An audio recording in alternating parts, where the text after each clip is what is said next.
With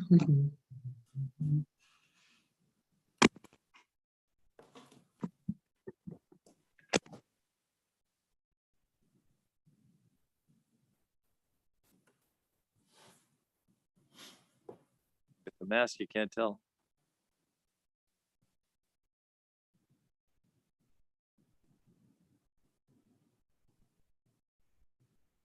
People's faces.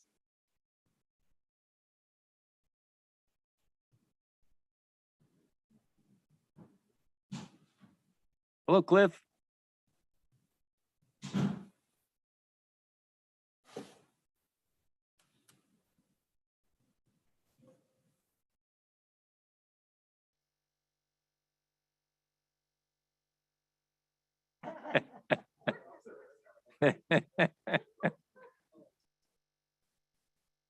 All right.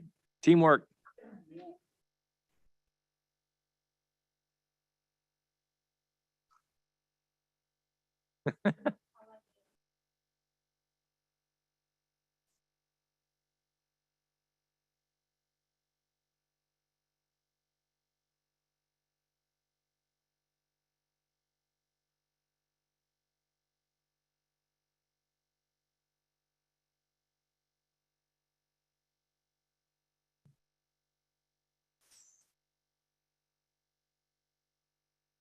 All right.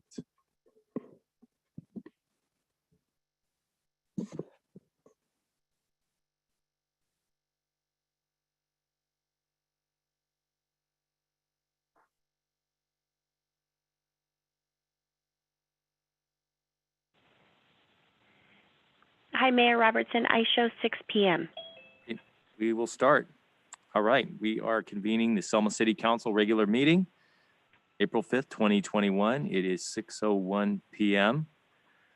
The meeting is being conducted in accordance with the Governor Newsom's Executive Order N 2920, which allows a local legislative body to hold public meetings via teleconferencing and to make public meetings accessible telephonically or otherwise electronically to all members of the public seeking to observe and to address the local legislative body.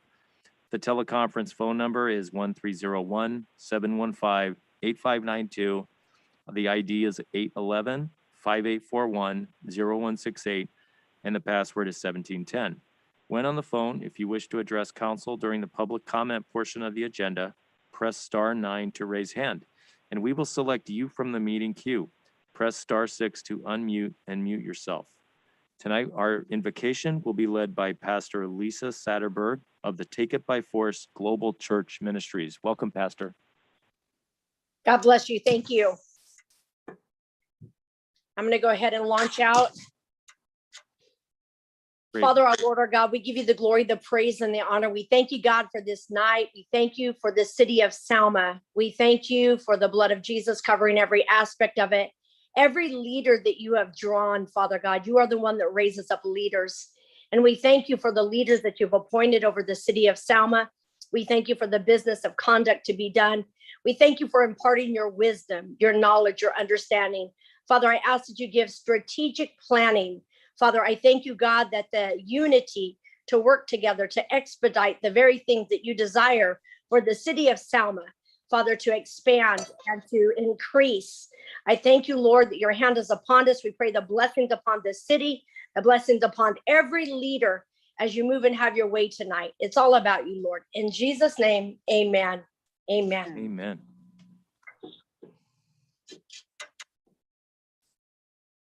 Ready? Salute. I pledge allegiance to the flag of the United States of America and to the republic for which it stands, one nation, under God, indivisible, with liberty and justice for all.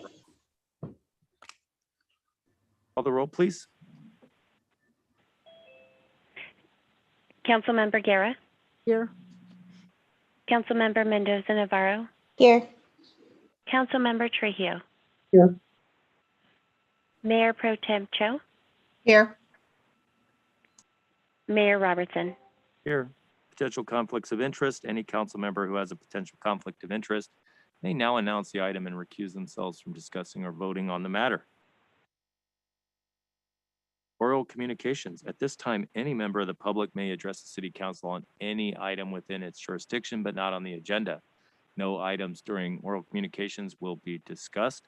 Any item of interest may be referred to the city manager for further review. Speakers will be asked to limit their remarks to 3 minutes. City Clerk, do we have anyone on the line for oral communications tonight? I do see we have 2 callers on the line. As a reminder to our callers, if you wish to speak, please use *9 to raise your hand and we will select you from the meeting queue. Press *6 to unmute and mute yourself.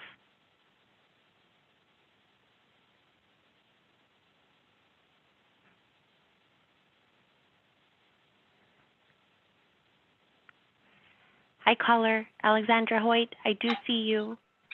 Your line is open. Hello, can you hear me? Yep, we can hear you just fine. You have 3 minutes. Okay, I just wanted to, I guess, address kind of the sports issue that's been ongoing in Selma. I've noticed that the schools are letting their kids play sports now, and even I'm not sure if baseball was finally given the green light to play, but I just want to know that we're kind of going in that direction because, you know, we're part of the soccer organization and we're going to be coming up. And per Governor Newsom, I know that he said, even though like we're in the red tier and soccer's not till whatever orange it is, I think, as long as you're at 14 per 100,000, you could still be allowed to play with certain guidelines. So I guess I just want to make sure that we're going in that direction and that we're not going to forever, you know, not play because, you know, those who would like to play should be allowed to play, basically. It should be up to them. And so I just kind of wanted to put that out there. I know a lot of the parents are ready to get their kids back into different sports and with the high school, and they've been allowed to play. And I think if they're allowed to play, the younger ones should definitely still be allowed to play as well. So Thanks, that's Alexandra. really, We'll ask Yes. our director of our Parks and Community Services, Mike Kirshner, to comment on this. okay. Yeah, Mayor Robertson, Mayor City Council. Yes, in the red tier. I know T-ball with the student city is starting registrations this week. Little League's able to play, Baby Ruth's playing. And then, yeah, we are taking steps to allow teams to play. We're just following the guidelines. How about the basketball hoops? The basketball hoops, Shane can answer the best, but I know tomorrow would be the first day we can put them up based on the red tier. And I know it's very time consuming, but Public Works is already committed to getting them up. So will, is soccer not going to be allowed to play until the orange tier, even though per what it says on the guidelines, we could technically play in the red tier? I just get a clarification on that, but I believe by June or July too is when soccer starts in Selma. So that gives another 8 weeks before games. So let me double check the standards now, but I do know baseball and softball are in the red tier and soccer is in the orange tier. But if you could, I think our city clerk has your number. I can get a hold of you tomorrow. Okay, that'd be great. Thanks for your question, Alexandra. Thank And you. Just to clarify, guys, basketball hoops will be going back up this week. Awesome. Thanks, Shane. You're welcome. That's our Public Works Director. Thank you. City Clerk, do we have anyone on the line for oral communications? I do see we have a couple of other callers on the line, some that just jumped on. As a reminder to those callers that just jumped on, please use *9 to raise your hand and we will select you from the meeting queue.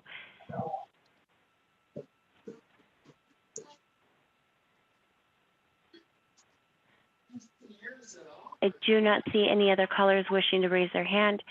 I do want to let council know that public comment was received via an email.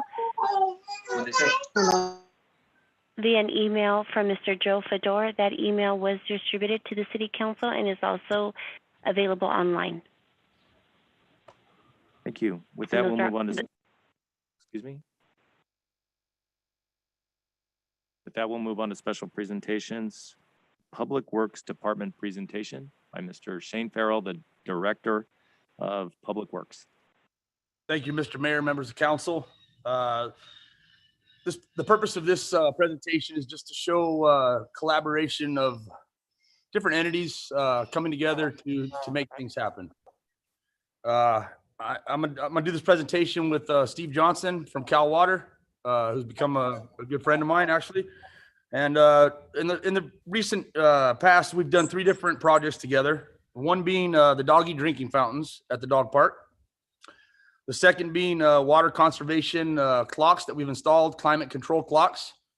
And the third being the decorative lighting downtown.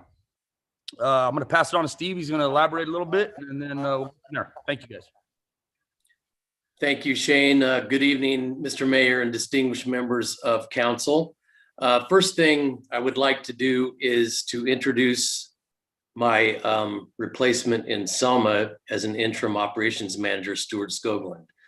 So Stuart, wave hello. I don't come to you tonight as an employee of California Water Service as far as the first project goes. I'm coming to you as a member of Selma Rotary Club. I became the president of Selma Rotary back in June of last year. And anybody that knows things about typical service clubs, you know, you're tasked with some sort of a project to get done within your year of your term. That is right in the middle of a pandemic, obviously. So I was really thought it was going to be a real big challenge to get some sort of a project done, and really didn't really have a good idea of what we could undertake to really, you know, get something in that really mattered to the community. So I thought, you know, I'm going to call Shane, Public Works Director, and ask him if there was something that really needed to be done in the city of Selma that would really help the citizens. And he came up with a very good idea and said that the dog parks had no drinking fountains. And I thought about it and thought, you know, let's take this thing one step further and put in dog fountains and human fountains. So I don't know if Raina, can you put the pictures up?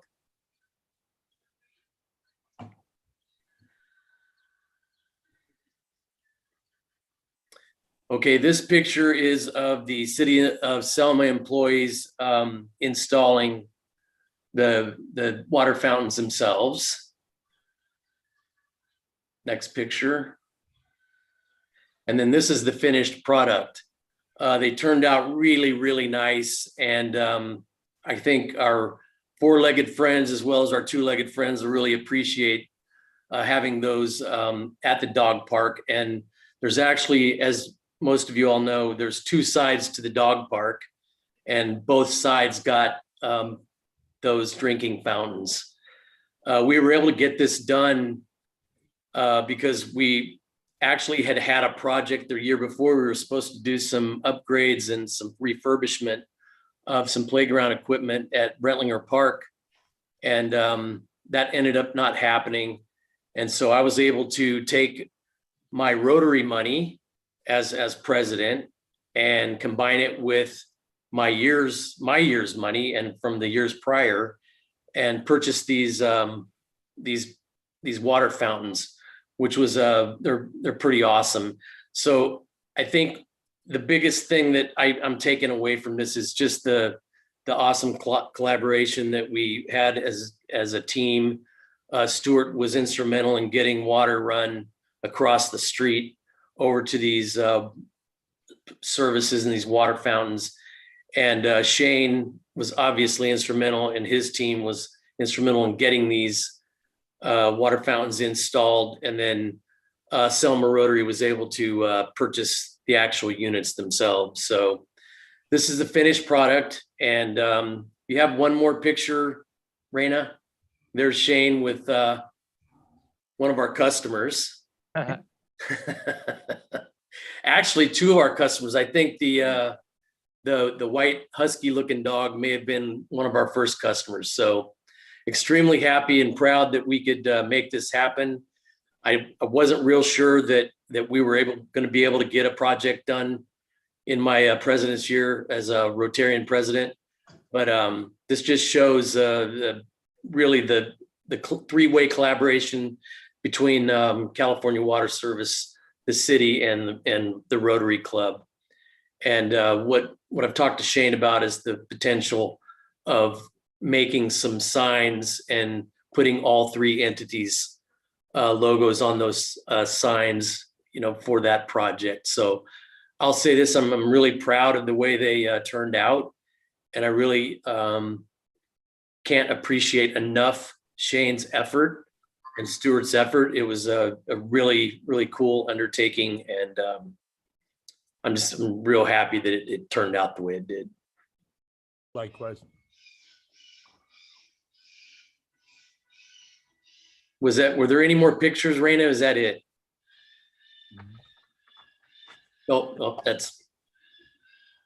anyway, that's where we were with the Rotary project and Cal Water and the City of Selma. So just really happy that the collaboration turned out what it was. So thank you again. And Shane, if you want to talk about the sprinkler timers. Definitely. Like Steve said, just want to reiterate the fact that we combined forces to get the job done. So I want to thank the Rotary. I want to thank Cal Water. I want to thank my staff, everybody involved. I was at the dog park probably 4 or 5 months prior to us installing these drinking fountains. It was late at night. It was probably 10-ish. And there was a lady out there with a dog, and I stopped and talked to her.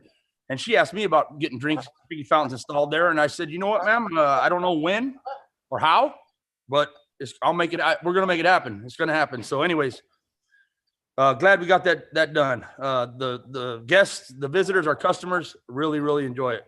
4-legged and 2-legged. The second thing on this presentation is our water saving climate control irrigation clocks. Steve approached me. It's probably been a year plus ago about this program where Cal Water's got these new irrigation clocks, climate control devices that will read the barometric pressure, read the weather, and adjust and conserve water accordingly.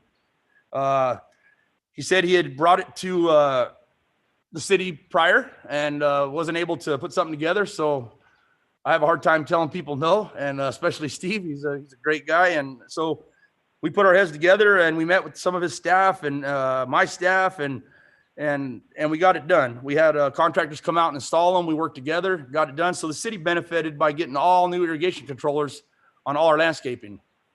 Cal Water and the city both benefited by conserving water, which is both of our goals. I don't have accurate numbers as to our water savings today, but I'm working on that, and I will try to get back to you guys with some of those numbers. And then the third, Shane, I don't mean to interrupt, but I can give you a kind of an average savings, an average expected savings, right? So we installed 41 controllers throughout the city in the parks and landscape areas. And these are smart irrigation controllers. Like Shane said, they focus on a number of barometric pressure and the wetness of the soil and that type of thing. And the average savings of gallons per year per controller, we're looking at about 34,386 gallons a year. Oh. So it's a substantial savings. And we're looking at about a 10-year lifespan for these clocks. So over the 10-year lifespan, we're talking about 43 acre feet or 14,098,260 gallons of water saved. So it's a substantial savings, and we're really glad to be part of that and that conservation effort with the city. Our third topic of this presentation actually would be the decorative lighting downtown. That's a sample there of one of the climate control mechanisms, if you will. There, you'll see them throughout town on signs, poles, etc., near our irrigation controllers. You can move on to the next slide, please. There you go. This was Friday night, downtown Selma, about 9 o'clock. I was headed home. I stopped and took a picture and just was sending a text to my guys saying, "Good job, guys. It looks great." And a mysterious car pulled up next to me. And that's all I'm going to say about that. Look at that, Anyways, I want to thank Cal Water, Selma Chamber of Commerce, the Rotary. It's just a combined effort all the way around. Together we can make things happen, guys. We can't always do it by ourselves, but together we can make it happen. They provided the financing for it. Mark Alves, contractor in Selma, Alves Electric. I want to thank him also. He donated his time, came out and helped put them up. And it makes our downtown safer, more appealing, more inviting, if you will. And that's one of our goals. Again, I can't, the main message from this whole presentation is combine forces, work together, and we can do it. So I can't thank Steve enough and everybody that's involved. If I forgot anybody, I apologize.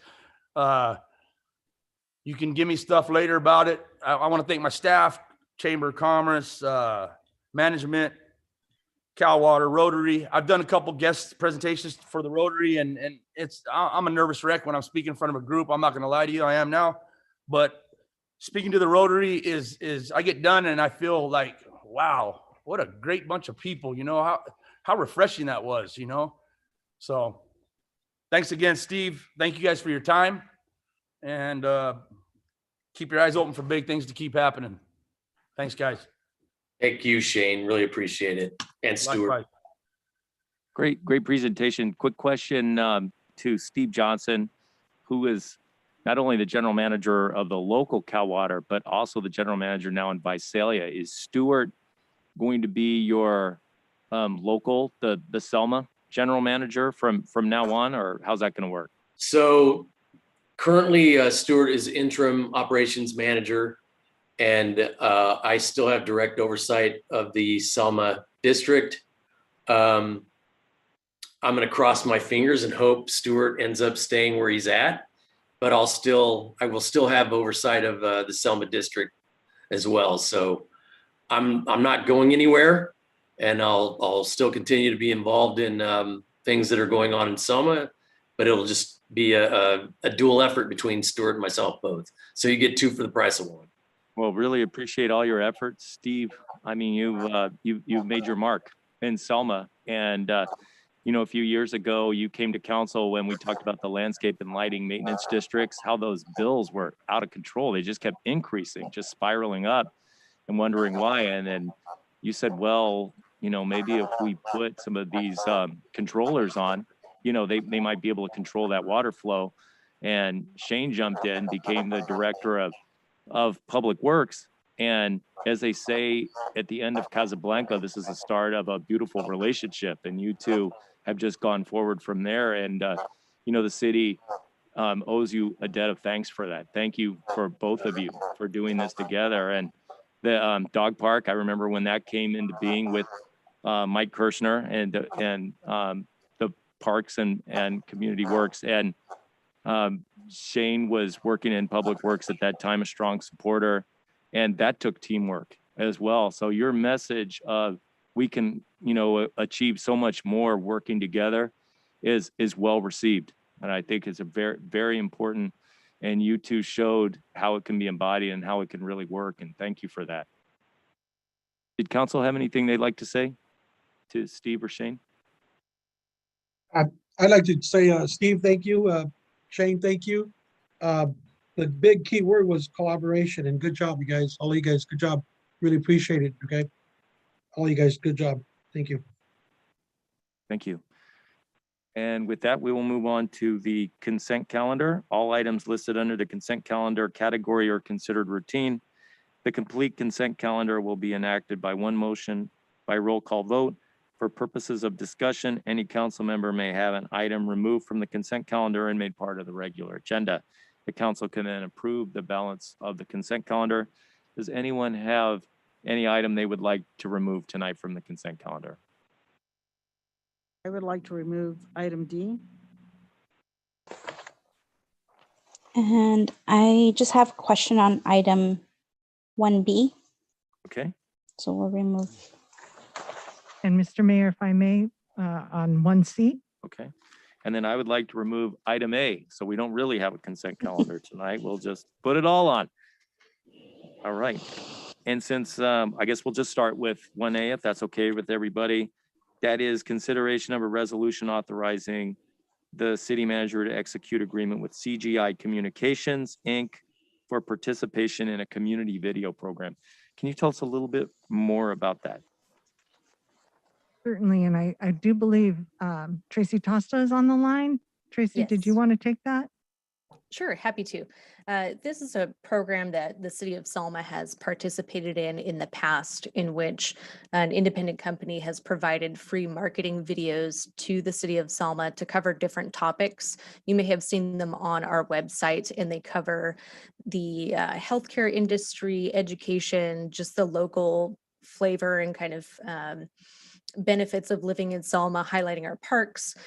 This is a repeat of that program in which we would get 4 videos that highlight the City of Selma, and we would have an additional video that can also highlight our partner agencies like the Jacara Movement, Cultiva la Salud, United Way, the partners we've worked with really recently, and the ones that we have locally here also possibly, SelmaCom has been really active during the pandemic. So there's an additional opportunity for those agencies to have a free video as well. They will also be introduced to local businesses to see if they need any marketing support. Those would be paid services, but they would be made available should the businesses elect to do that. And it looks like there's some videos that they will be making available for nonprofits. Correct. That would be the 5th video, 4 specifically for the city, and then 1 for the nonprofits. And if you are a nonprofit organization that would like to have a video that gets the word out about what you do, how do they go about that? I'm not sure. Just if anybody's on the call and is interested, just get a hold of me and we'll put you on the list. We'll be reaching out as well to agencies that have been critical to our success here in Selma. So if anyone is listening who's associated with or part of a nonprofit, you can contact Tracy Toasty with the City of Selma to find out more information about getting a video made. It sounds like it's free of charge for the nonprofit. Is that correct, Tracy?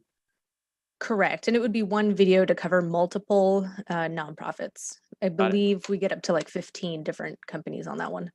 Okay. And is there a deadline on the sign up for that? Not that I have yet, no. Thank you. And then item 1B, Council Member Mendoza Navarro. Sorry, I forgot to mute myself. So I just had a question. So this, just correct me if I'm wrong, is this like an arbitration contract or what? Can you explain what this is, please? Yeah, this is a contract to have an administrative law judge hear appeals submitted by the fire safety personnel. That's part of their MOU, their Memorandum of Understanding with the International Association of Firefighters. They do have a right to request an administrative law judge. It's a little bit different than an arbitrator. So this contract allows us to have that service available when there is that need. Okay, thank you. And I apologize. I usually ask these questions before the meeting. Thank you for that clarification. Certainly. A follow-up on that to the council member's question is, are there any other employee groups that specify having an ALJ as a recourse for judicial action as opposed to going through the other channels in the city? Mid-management police, I believe, is an arbitrator, not an ALJ.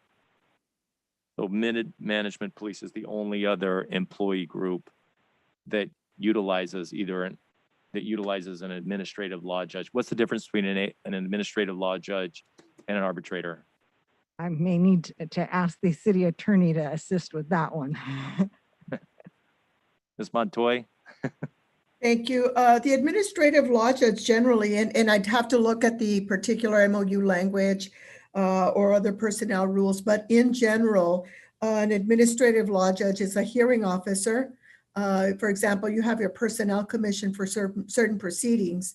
They are, in this case, it would be one person that would act as or serve as the administrative law judge.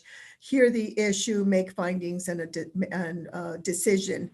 And then generally an arbitrator can be something the same depending on the rules and the language in the particular MOU, or it could be somebody that's more like a mediator or somebody that just makes a final decision and it goes nowhere else. So unfortunately, it really depends on the language that creates the particular right to go before an administrative law judge or an arbitrator. So in both cases, would there not be recourse to the Personnel Commission, but the City Council would have the final word in both cases? I do not know because again, I haven't seen the fire MOU. And so I do not know if that's similar to the Personnel Commission and it goes to the City Council as the last. This one said it goes in front of the City Council The- as the final decision maker, but I guess I was asking on the mid-management police, would that be? The same? arbitrator does not, or the mediator. That's final. It Yes. doesn't go to the city. And they can choose whether or not to go the city route or the arbitration route. Is that correct? Yes. Okay. And the other employee groups are they just go the city route. I'd have to confirm that, but I believe that's correct. Okay. And then item C, City Manager. Thank you, Mr. Mayor, Council. First of all, congratulations on your choice of choosing Lozano Smith as the next attorney firm for the City of Selma. Excellent choice. As we finalize our due diligence and prepare to approve the agreement, I revisited the bios of the team, and I did want to bring this to your attention just because I know these are priority areas for the council: board governance and development in our community. And I noted that Ms. Lerner's practice includes noted board governance and development areas. And Ms. Bindensbergen's was heavier with labor and employment issues. So for these reasons, I wanted to bring it to your attention and suggest that you may want to consider having Attorney Lerner be the lead, given your priorities. But that is, I wanted to bring it to you, bring it to your attention for your consideration. And I spoke with both attorneys, Bindensbergen and Lerner, are on the line right now, so they can answer any questions that you may have about how Lozano Smith works as a team. And they want to make sure to address, the City Council's direction. Thank you for bringing that to our attention, and congratulations to Lozano Smith. We really appreciate your coming out and distinguishing yourself in the panel interviews last week. Congratulations. We're looking forward to a long and mutually successful relationship. I guess I'd like to get your input. If we could start with Mary or Janelle, either maybe start with Mary. Is that something that sounds like you've done before, Mary? Are you more focused on the city and the board aspects so as opposed to the employment? Right. I wouldn't necessarily, good evening, Council, Mayor and Council. Thank you. So I wouldn't necessarily say I'm more experienced in it. I tend to focus on it quite a bit. That's not to say Janelle doesn't ever focus on that. She has strengths in labor and employment and can run a meeting as well as I can and work with councils as well as I can. And really, we are here to do what council desires. So if council would like me to be lead, I'm happy to take that position. Janelle and I, hopefully you saw during the interview, have a great working relationship, and we will continue that relationship regardless of who you decide to have as a lead. Thank you. Janelle, did you want to say anything? No, I think council it would be served by either Mary or myself. And so we are happy, as Mary said, to focus on council's wishes. And it is really your choice, and we would be happy either way. So we will both be present and active in your community, regardless of who is the lead. Thank you. Would council like to weigh in on this? I'll go ahead and start. I think that's a good decision. After looking and hearing in regards to what our city manager had discussed with me, I think it's the proper decision, and I'm for the decision to have Mary Lerner represent us. Councilmember Mendoza Navarro. They worked like a dynamic duo. So to me, either one, but however they work, I'll go with whatever the the decision is, but I think they're just a dynamic team, and I want to welcome you guys aboard, and I'm really excited. So either one is fine with me, to be honest. Mayor Pro Tem? Yes, sir. I agree with Councilman Navarra. I was there with the interview. I was very impressed with both ladies, and I'm really welcome you to City of Selma. Councilmember Guerra? I too would want to echo, welcome both of you, Mary and Janelle. Again, I agree. I think you guys are a double duel, and I'm excited. And I know you guys are both going to do a wonderful job. So Janelle, if you're going to give us your cell phone 24/7, I'll take Janelle. Thank you for that. And yeah, I'm ready to go with the recommendation of our city manager and of your recommendations based on the experience level. You both really did well in that interview. Great teamwork in that. I think it impressed all of us on the council. What synergy you two have. So I think either combination I think would be good. Just to clarify, so then Mary, you would be present at the council meetings, and Janelle, you would be at the planning commission meetings. Is that how it would work then? Yeah, if council would prefer it that way, that's fine. As we mentioned in the interview, Mary could attend both, or I could attend both, or we have specialists in our office that are also available to attend. So we're here to serve the council and the city. It seems like it'd be good for continuity's sake if you have one, right? One consistent, person per board that attends. Yes. Okay. Thank you for that. So I think with that, I think the majority would like for Mary to be here to follow the city manager's recommendation, and Mary to attend the council meetings, and Janelle to attend the planning commission, or another specialist in the office to attend the planning commission. But hopefully it'd be Janelle. Noted. Because you guys work so well together. You really do. Thank you, Mayor. Okay. Thank you. And with that, we will move on to item D, the check register. Have one page 24, check number 77034, Swanson and Farney Ford, 2021 GMC Sierra for $43,697.06. Who was that for? That check was for the Public Works fleet. Public Works, okay. Okay. Is there a motion to approve the consent calendar, items A through D? I'll make a motion to Is there a approve. second? I'll second. Oh, either Call one. the roll, please. Councilmember Guerra, Yes. Mayor Pro Tem Cho, Yes. Councilmember Mendoza Navarro, Yes. Councilmember Trujillo, Yes. Mayor Robertson. Yes. So with this, we'll start our regular business calendar, and just wanted to let everyone know that tonight we'll be taking off item 4. There's still some work and some discussion that needs to be done on that. So that will be taken off the agenda tonight. And with that, we will start on item 2, which is Rockwell Pond Park Project request for qualifications for professional architectural and engineering services. Mike Kirshner. Mayor Robinson, members of the city council. Ran a chance to get our PowerPoint presentation up. Okay.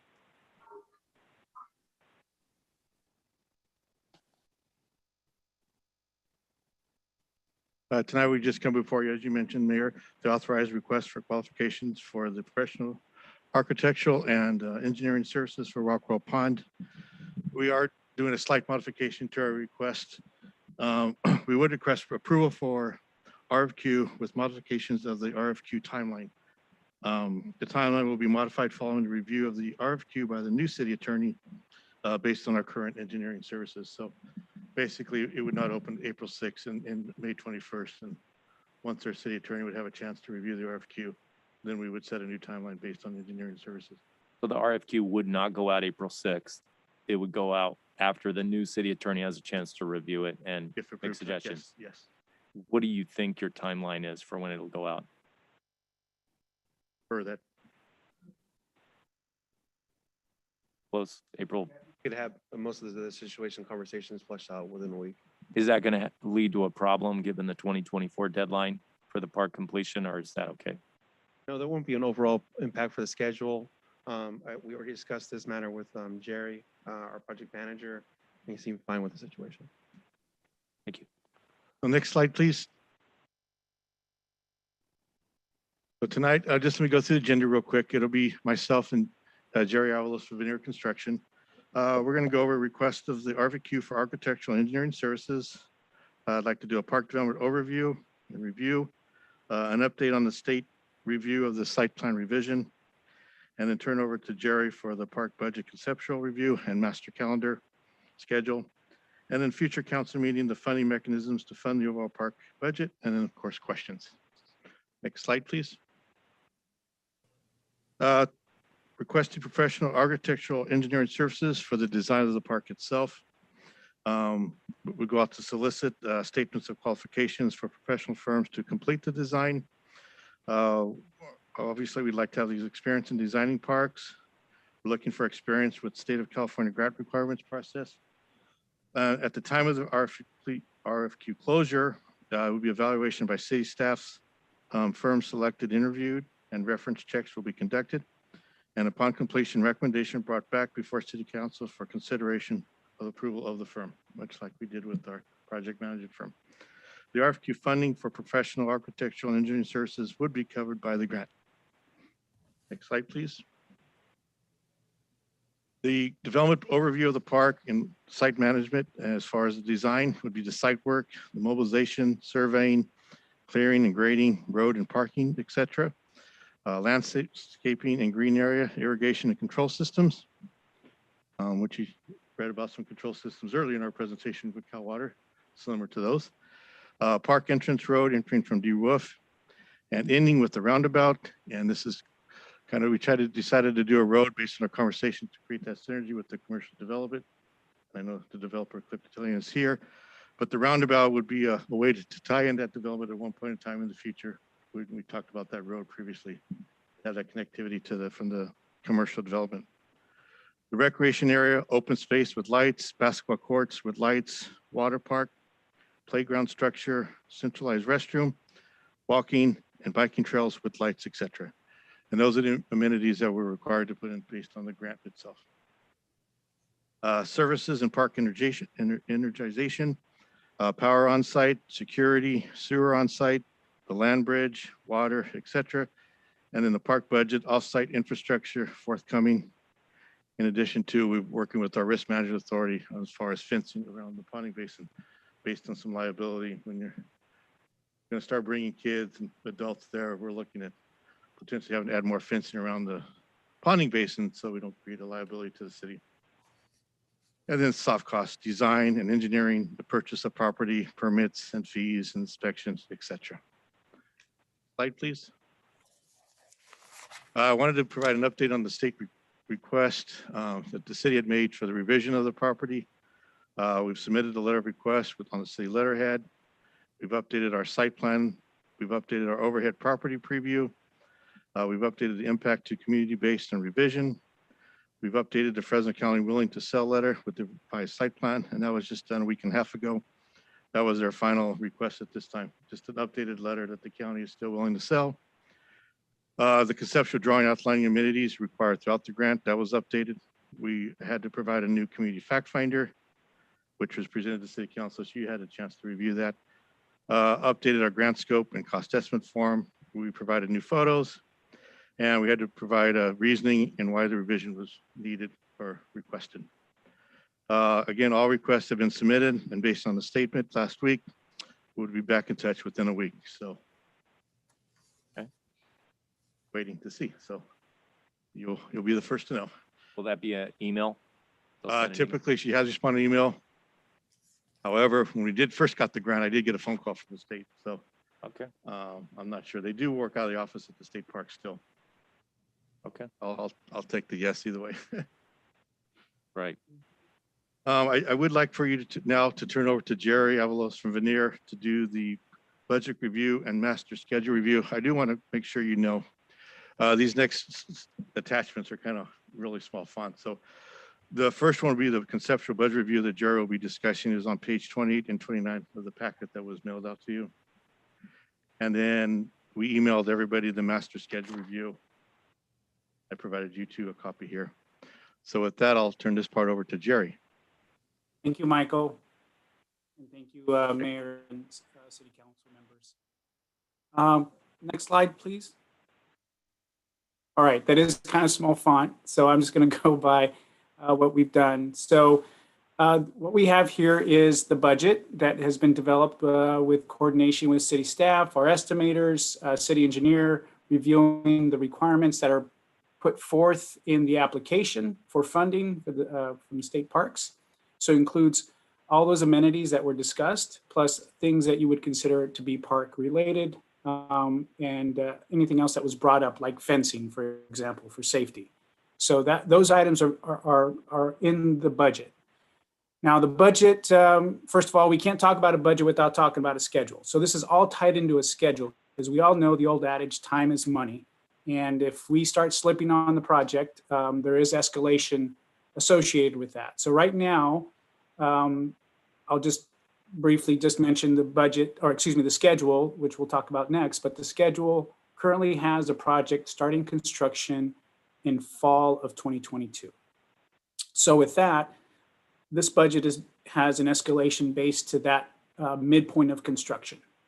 And so, for example, I'll just go through the budget real quick. Site work includes all the items you see on there on the left-hand side, items 1 through 17. It includes the site work, development of the site, grading, earthwork, parking lot, curb and gutter, striping, landscaping inside the parking lot area, concrete walkways, walkway trails, chain link fence there is noted down below. Areas in red are identified as the assumptions that were made during the development of the budget. Right now, we don't have the geotech report back yet. So these are based on a relatively good soil. Hopefully there's no expansive soils or any other issues that are brought up during the geotech evaluation of the site, soil evaluation. But we also have included or removed costs associated with the road from DeWolf into the park. It was determined that there was going to be a new road coming in from DeWolf into the park. So, for example, the stormwater drainage from the site is the piping to the pond is going to be included in those costs. So that was taken out of this estimate. But they're down below. They're outside the project, so they're off-site improvements. So that's the site work. If we scroll down further, you'll see that the next portion of the site includes the landscaping and green area.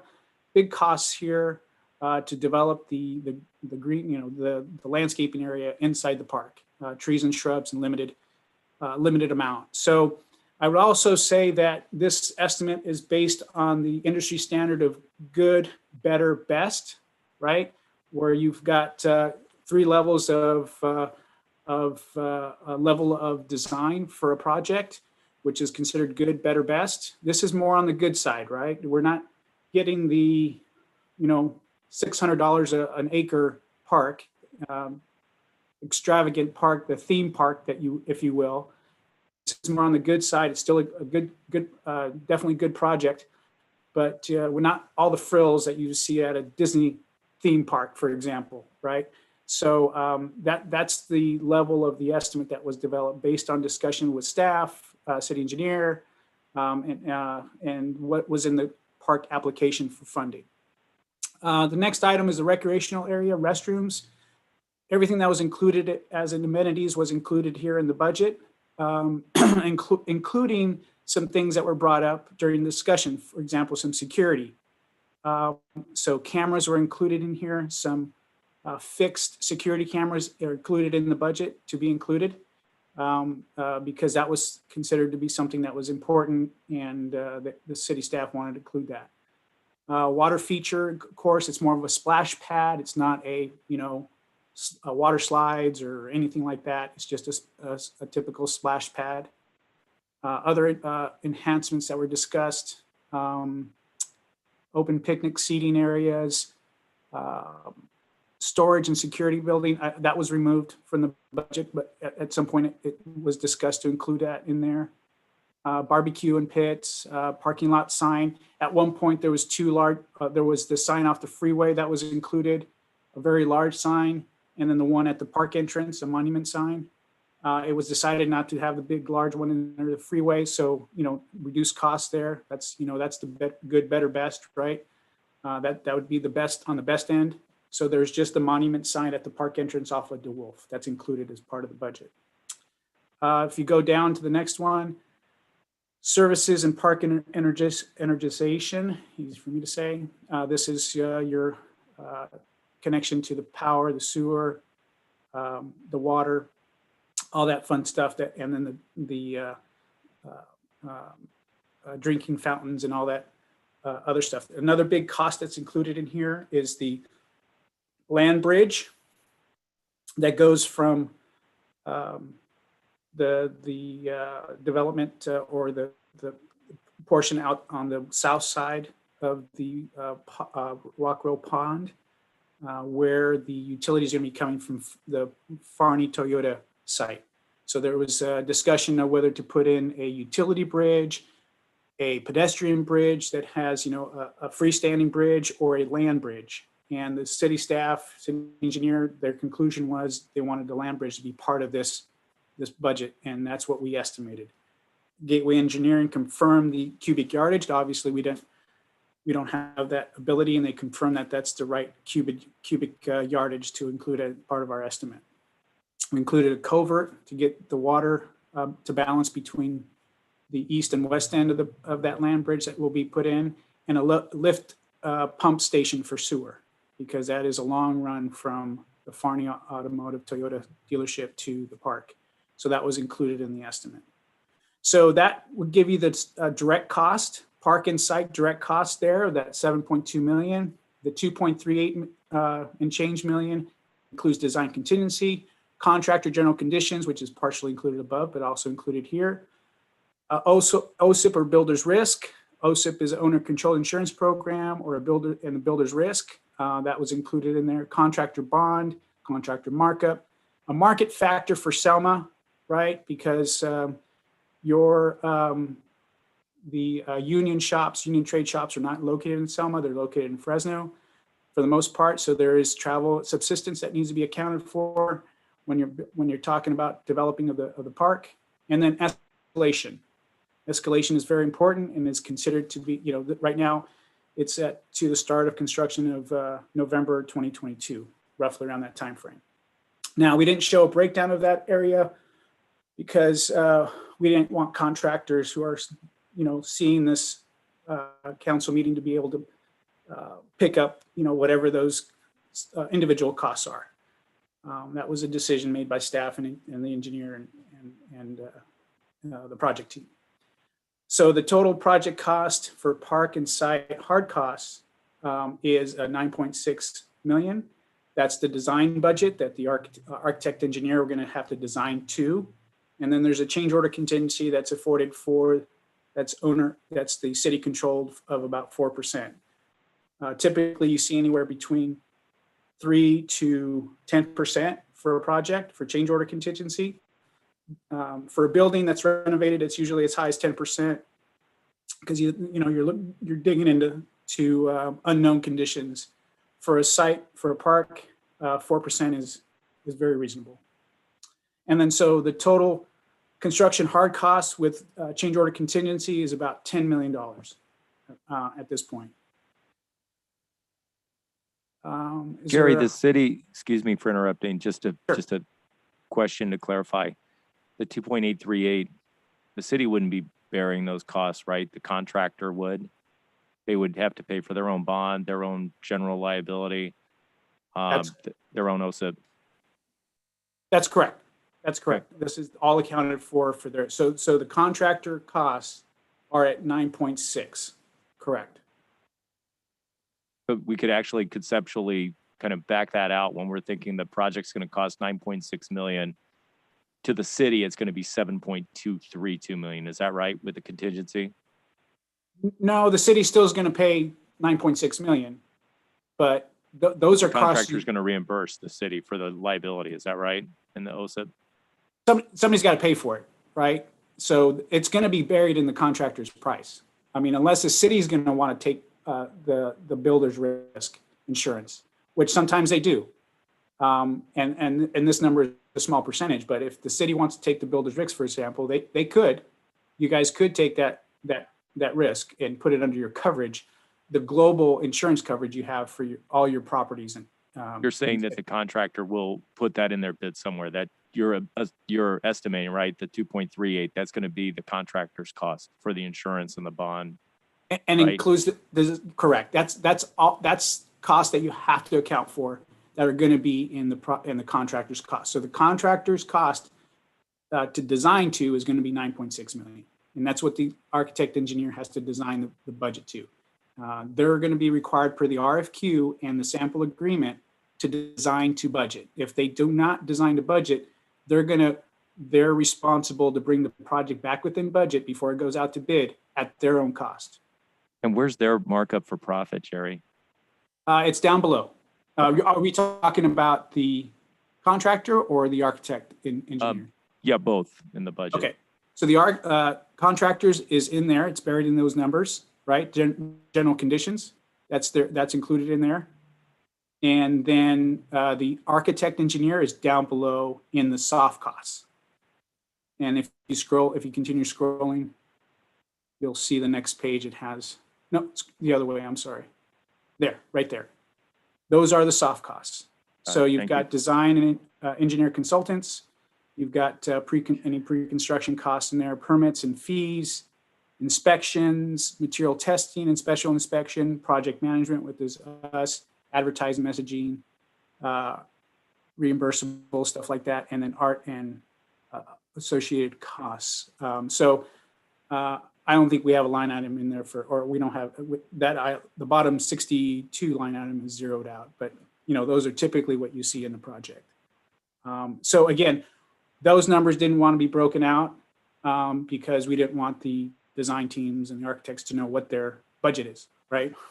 And so they don't come in with their Will the fee. team that comes back, Jerry, will they be coming back with numbers, or will they just be coming back with, hey, we are the right design bid firm for your, for your city, choose us and we'll go out to bid? Or are they going to come back and massage the numbers and say, hey, we could save you some money here, it could cost you some there? What do they generally come back with? So this is an RFQ, so it's a request for qualifications. So the architect engineer come in with a statement of qualifications, addressing the concerns that are in the RFQ, the items that are in the RFQ, and the selection will be based on the criteria that's in the RFQ. So it's broken out. I think there's 6 categories.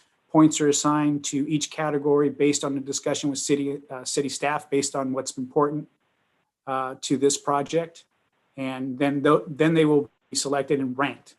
And then the top selected firm will be asked to submit a price. If a price cannot be negotiated with the top firm, then the second firm will be asked to submit a price and then negotiate with them, and so on and so forth. So the RFQ, they are not asked to submit a fee at this point. They're asked to look at this framework and talk about how they can price their project within this framework. Is that right? That they can get it done within this framework. Absolutely. Yeah. Yeah. Would the architect also be a general contractor? Will it be kind of a design bid, or will the architects select a separate general? No, this will be just for design services. There will be a project that will be put out after the design is complete, and then the general contractor will bid this as a design bid build project, and they will submit a price on it. And you, in line with the city, will go out for an RFP for the general construction after you get the specs from the design with the engineer plans. Is that right? That's exactly the flow. Okay. Yeah, that's exactly the flow. This is a design bid build delivery method. Okay. So you design it all the way, you bid it, and then you build it. Not the design build where it's the Or your architect and your and the contractor. contractor on the same team, and then they give you a guaranteed maximum price or stipulated sum at the DD or 100% DD level. This is not that type of project. And just for clarification, it's a public works project. It'll go to a formal bid process, not an RFP. It's similar to an RFP, but we put it out just like our street projects. It'll be a everything else bid that where goes out to a people formal bid. submit, companies submit sealed bids and the city opens them and selects the most qualified responsive bid. Is that correct? Right. The most qualified, lowest responsive bid, the lowest responsible bid.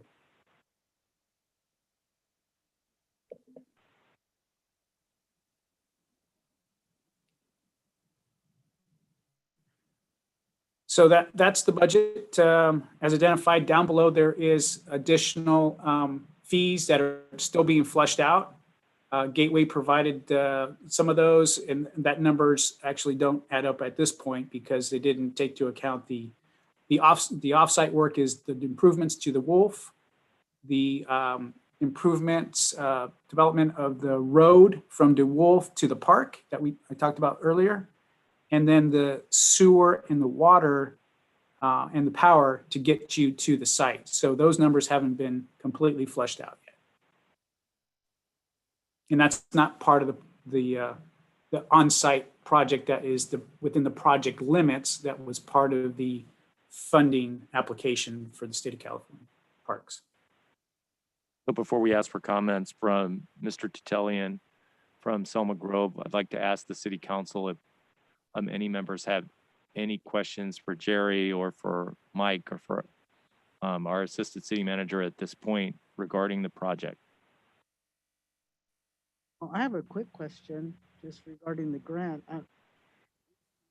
Math here, but our grants for 4.4 million. We're at possibly 9.6 million. Where's the other 5.6 million going to come from? Councilor, thank you. I could take that question. So for this project, we know there's going to be a variance between the grant application and what we're currently going to be seeing as far as the total project cost. We are looking to go to different funding sources and bring that information back to you so that you can see those options on what that information is going to look like. And just, I mean, we're going to be going, for example, DWOOF, we'll be looking at our streets funds to pick up some of that cost. The infrastructure coming into the project, the walking bridge, we have some funds available with COG through our CMAC. So you'll see a commingle of funding mechanisms to be able to get this project done and potentially some financing as well. But again, we'll bring that full package to council for review and approval. Yeah, Isaac, I have a question. Can I, Councilman Guerra, are you complete? Are you done? Yeah. Okay. Yeah, that's a really good. I think that we as council should be looking at time limits, time frames. One question I have is how's our time limit look? I know we had given ourselves a couple of weeks, or Mike Kirshner had informed us that we would stay on time, on task, on our I guess our structure of how our park would be. That was one. The other one is I'm happy that Councilwoman Guerra brought that up, because at the end of the day, I would rather want to talk about the funding sources. We probably should be talking about that a while back. We as the legislative body have to start looking at different avenues, either from the state or the federal government, that we're going to be looking, or even towards ourselves. So it'd be something that needs to be put as a priority to brought to the council so we can start talking about how we're going to fund this park. But going back to Mike Kirshner, I would like to know what's our status on our time frame as what we had discussed in the past. I think my recommendation, as I talked to our city manager today, is once the date ends for the RFQ is kind of our timeline, where if the state has not gotten back to us, then we just have to say, let's go back to the original plan. But are we going to be informed prior to that and not be rushed in and said, hey, we got to go, we got to do this? Or is there anything that we need to is there anything that we as council need to know prior to that decision being made? Or is there anything that we're going to have to do?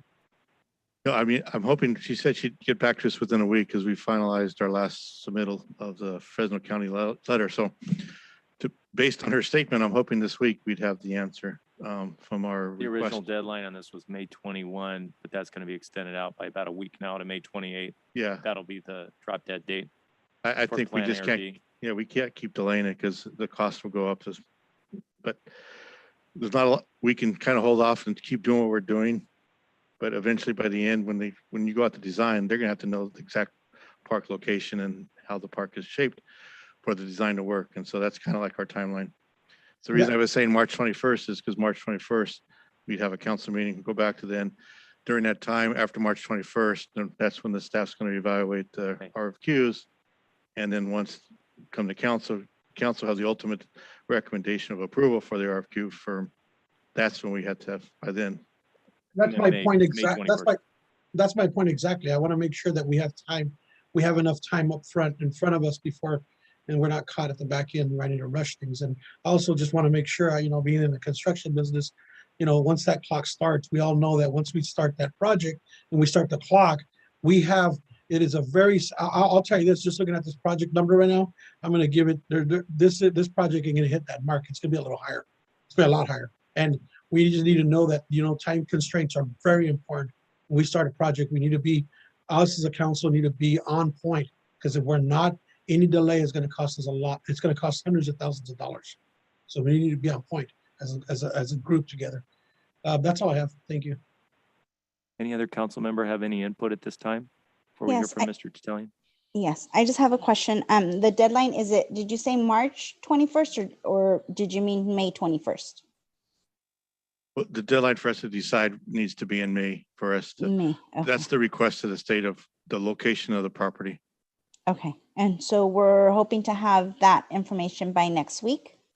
I'm That's the hoping to have it information? this week based on This her week, okay. statement of taking a week. She'll get back to us.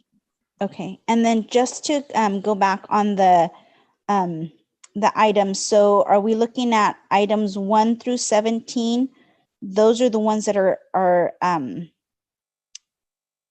the grant is going to cover, or 1 through what number is going the grant's going to cover?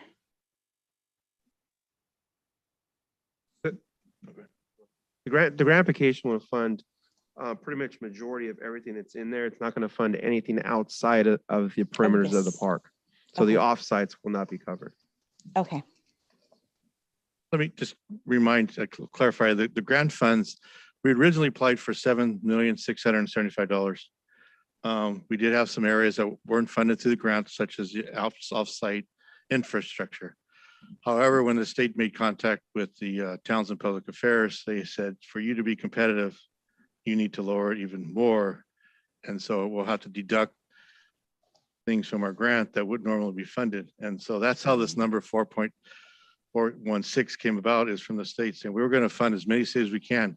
And if you want to be competitive and have your best chance for the grant, that's based on conversation with Richard Harmon at the time, because he was the grant writer, that was our number.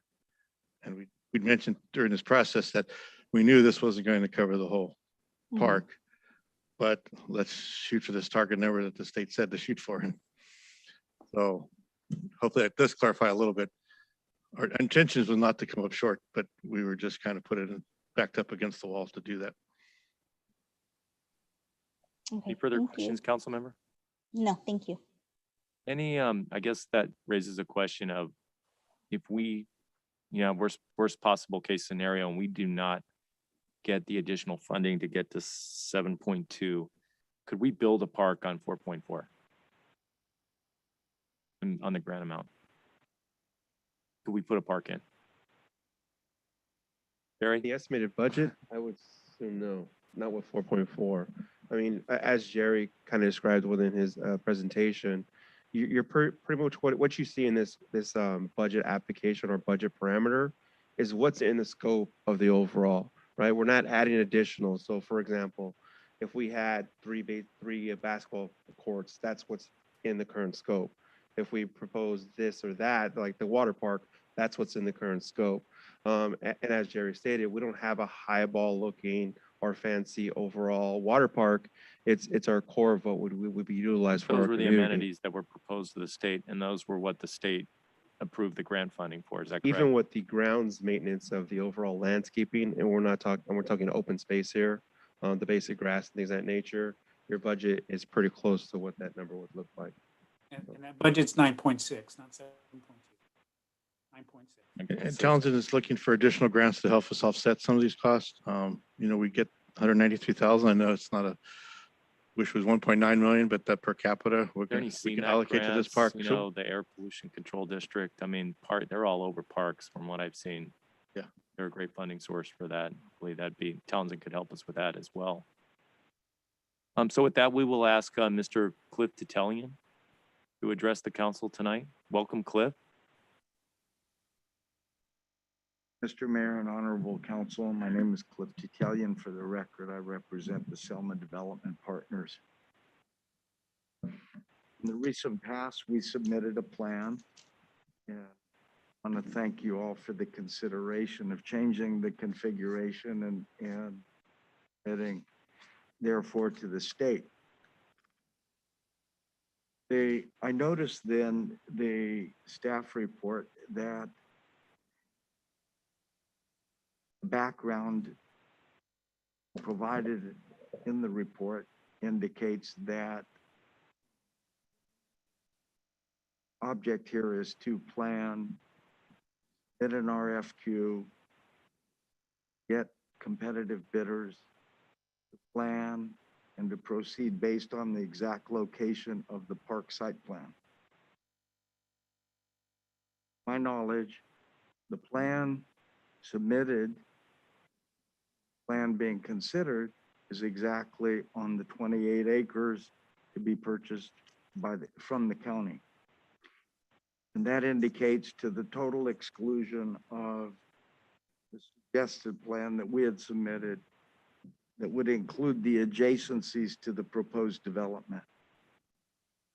I'd like to reiterate the importance of creating synergy between the development and the park.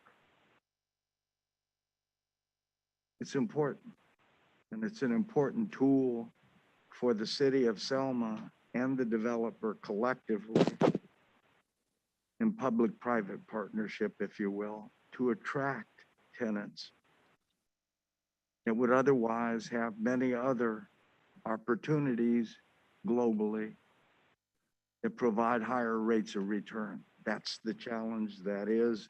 You all are aware of it, being elected officials and dealing in city policy all the time. Having noticed this, I appear tonight to ask for the council's consideration further to direct staff to include the totality of a plan that would achieve synergy, and we've already extended our sense of flexibility in doing so. But to ask staff to include the totality of the plan so that we can achieve the end goal of synergy and a park that will best serve the community. I've noticed, without criticizing the proposal, the new driveway at 9,000 square feet is 250 feet long with a roundabout at the end. It does not lend itself to a maximum or optimal enjoyment and functionality by the community. We had experts in Los Angeles, and I spent good money, and I extended my willingness to complete the plan. However, we could be included, whether we are or not is up to the council and up to staff. I will say that we have no indication as of yet, other than a couple conversations, of that willingness. That's why I appear tonight. Please consider including the totality of the plan so the achieved goals can be met. Connecting to the Farney dealership, I'd like to remind everybody that we are partners in this project, and the issues of sewer, water, storm drainage, and all the other things are going to require collaboration as well. This should all be done, and it's in everybody's best interest do so collaboratively and do so collectively. The budget, I have an understanding from staff that there's not enough money to pay for the park. Include it in the plan. Include everything in the plan for the best benefit of the city and for the best benefit of attracting a development that is going to create significant jobs, tax base. Estimate this project in its totality to exceed $100 million. So you can do the math and consider the city budget accordingly. Spirit of such economic development. Who pays for what, how it's paid for is a separate subject from what I urge you to consider the totality of the plan to achieve optimal use and enjoyment by the community. With respect to dollars and budgets and acknowledging the questions from council, done a little research on my own, and I submit this as another expression of collaboration. Governor has an initiative that's referred to as the Inland California Rising. On June 30th, the state of California is going to have a $31 billion budget surplus. In my conversations with the former deputy director of the Secretary of State, he indicated to me some alternatives that the city can, and I urge you, should consider. First of all, request to the state officials, the elected officials, representing our area, to include in the state budget as a line item this project. And however it is most effective, it can be done in pieces or in total. That's up to the results of further research in which, once again, we volunteer to assist. The Department of Health and Human Services, in the fight against obesity, activities, active living, healthy living, sports and athletics, and family time. That's a potential resource for funds. The Air Resources Board. The park is within the proximity of Highway 99 and close to a potential development that's going to utilize a large volume of car parking. So there is a direct nexus between the reduction of carbon emissions for given the location. On its face, that's another suggestion. Infrastructure funding. The park itself is considered and defined as a part of community infrastructure. Conclusion, I ask the council to direct staff in the consideration of this RFQ and the RFP to include the totality of the plan, not as we drew it, but I've been asking on several occasions to have a collaborative meeting with the team so that we could adjust and get the plan to the mutual satisfaction of everybody involved. And I yield to the city respectfully when I say that, but it's a necessity to move the city forward with the development for all the reasons I've already explained. Happy to explain it in a meeting, a workshop, or any other way. But I'm here sincerely to tell you that this should be, the totality of that plan should be included. I'll leave you with one other example. The bridge to the Farney Automotive does not serve the development. It does not serve the development with its, because of its functionality or with its location. We've had that discussion over and over. With that, I'll finalize once again. Please direct staff to include the total plan, which expands beyond what is stated here, and I quote, it will proceed based on the exact location of the park site plan. It needs to be expanded. With that, I respectfully make my request. Thank you. Elian, thank you for your comments. And thank you for coming down to the council chambers tonight on some pretty short notice, and appreciate your input. Good meeting with you and with the city manager and the assistant city manager and our new community development director to discuss the overall concept of how the park synergizes, if that's a verb, with your commercial development. And I think there's much to be discussed about that synergy in the future with this plan that takes account of that. With that being said, does council have any comments for Mr. Titelian at this point before we ask for input from the public who've been patiently waiting online? Okay. With that, City Clerk, do we have any comments tonight from anyone who would like to weigh in on this topic?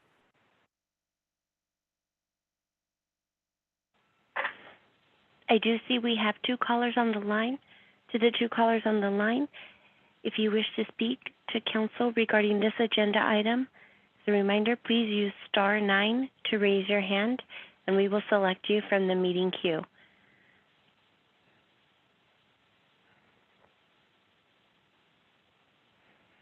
At this time, there are no callers wishing to speak on this item. Thank you. With that, we will bring this back to council and ask for final comments tonight from our council members on this before we go to the vote to approve this request for qualifications.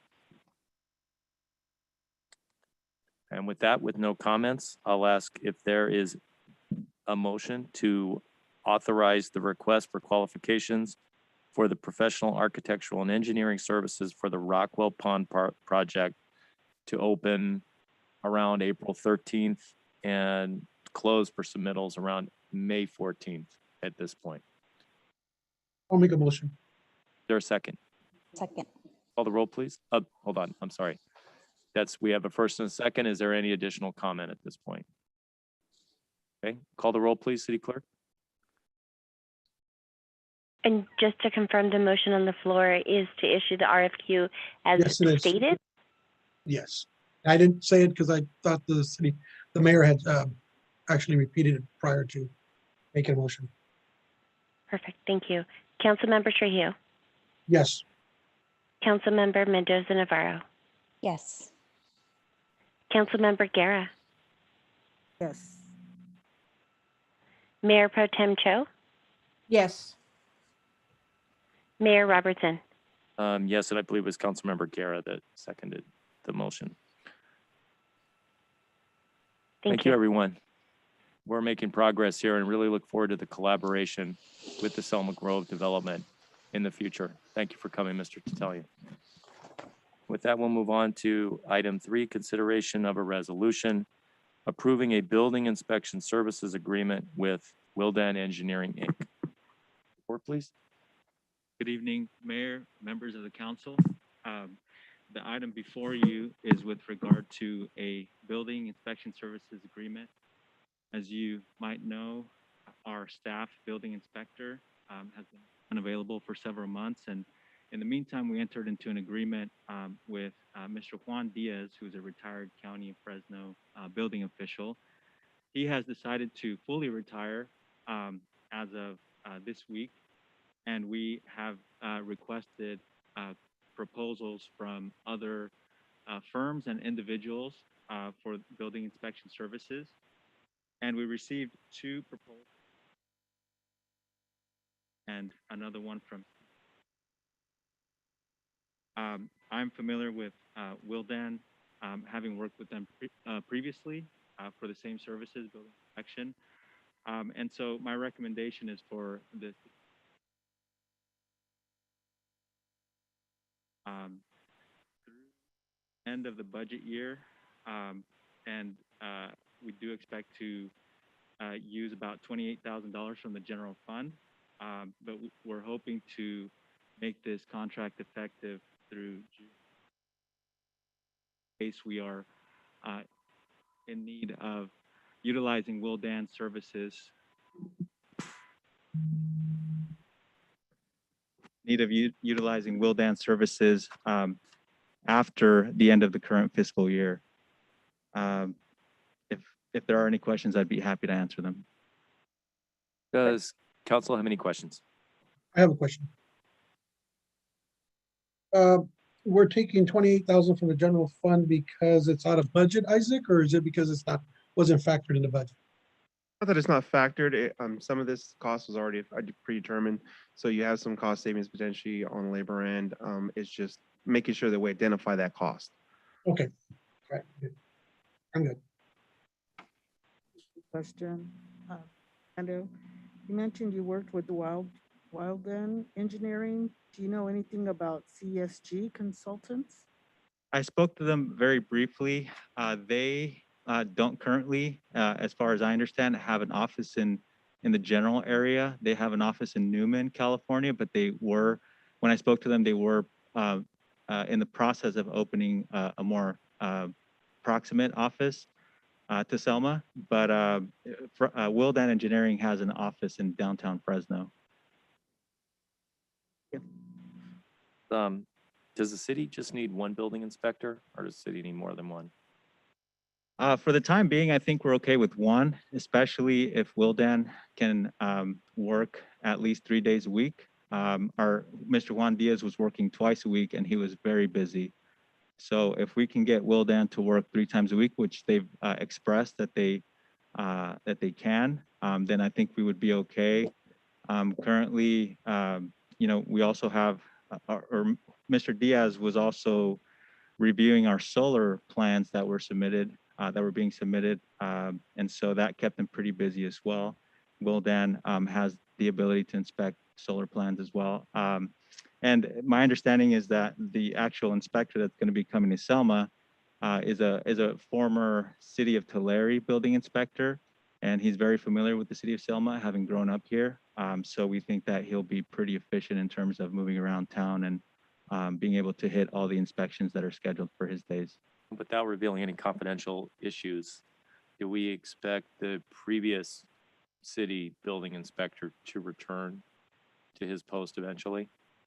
The expectation is yes. And is there a timeline for that? Not that I'm aware of. So this money that's going to wildan would have been going to the previous building inspector, but is now going to wildan for That's now? correct. Or is that 28,000 in addition to what was budgeted for the previous building inspector? 28,000 just identifying a cost factor. Again, we do budget for services like the plan checks and stuff like that. As far as professional services, we did budget for some inspections to make sure that we take care of some of that offload. So it's commingling of the budget, the current budget itself. So one will offset the other. It's not going to lead to an increase. Correct. in We'll costs in this we're tracking the department. budget to make sure that we stay within. Council have any additional questions? City Clerk, do we have anyone on the line who'd like to talk about this topic? To the 2 callers that we have on the line, as a reminder, if you would like to comment, please use *9 to raise your hand and we will select you from the meeting queue.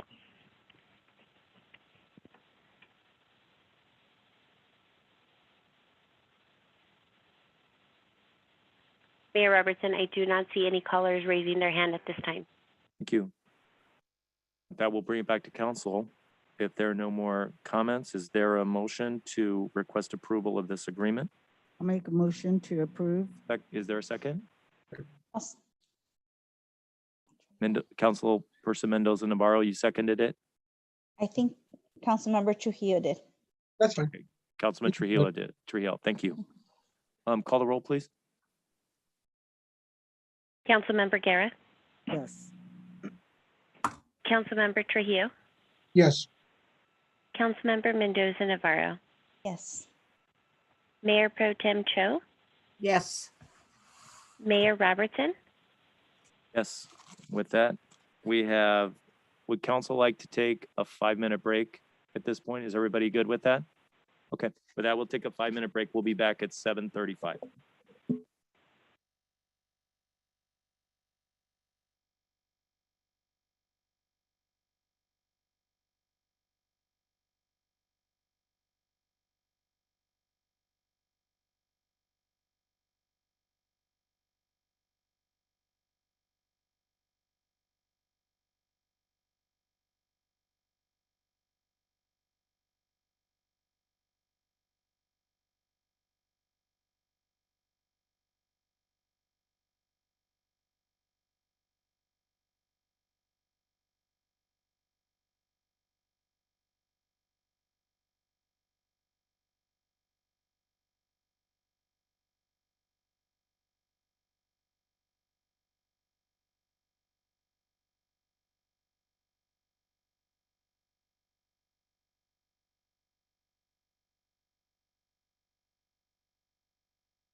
Okay.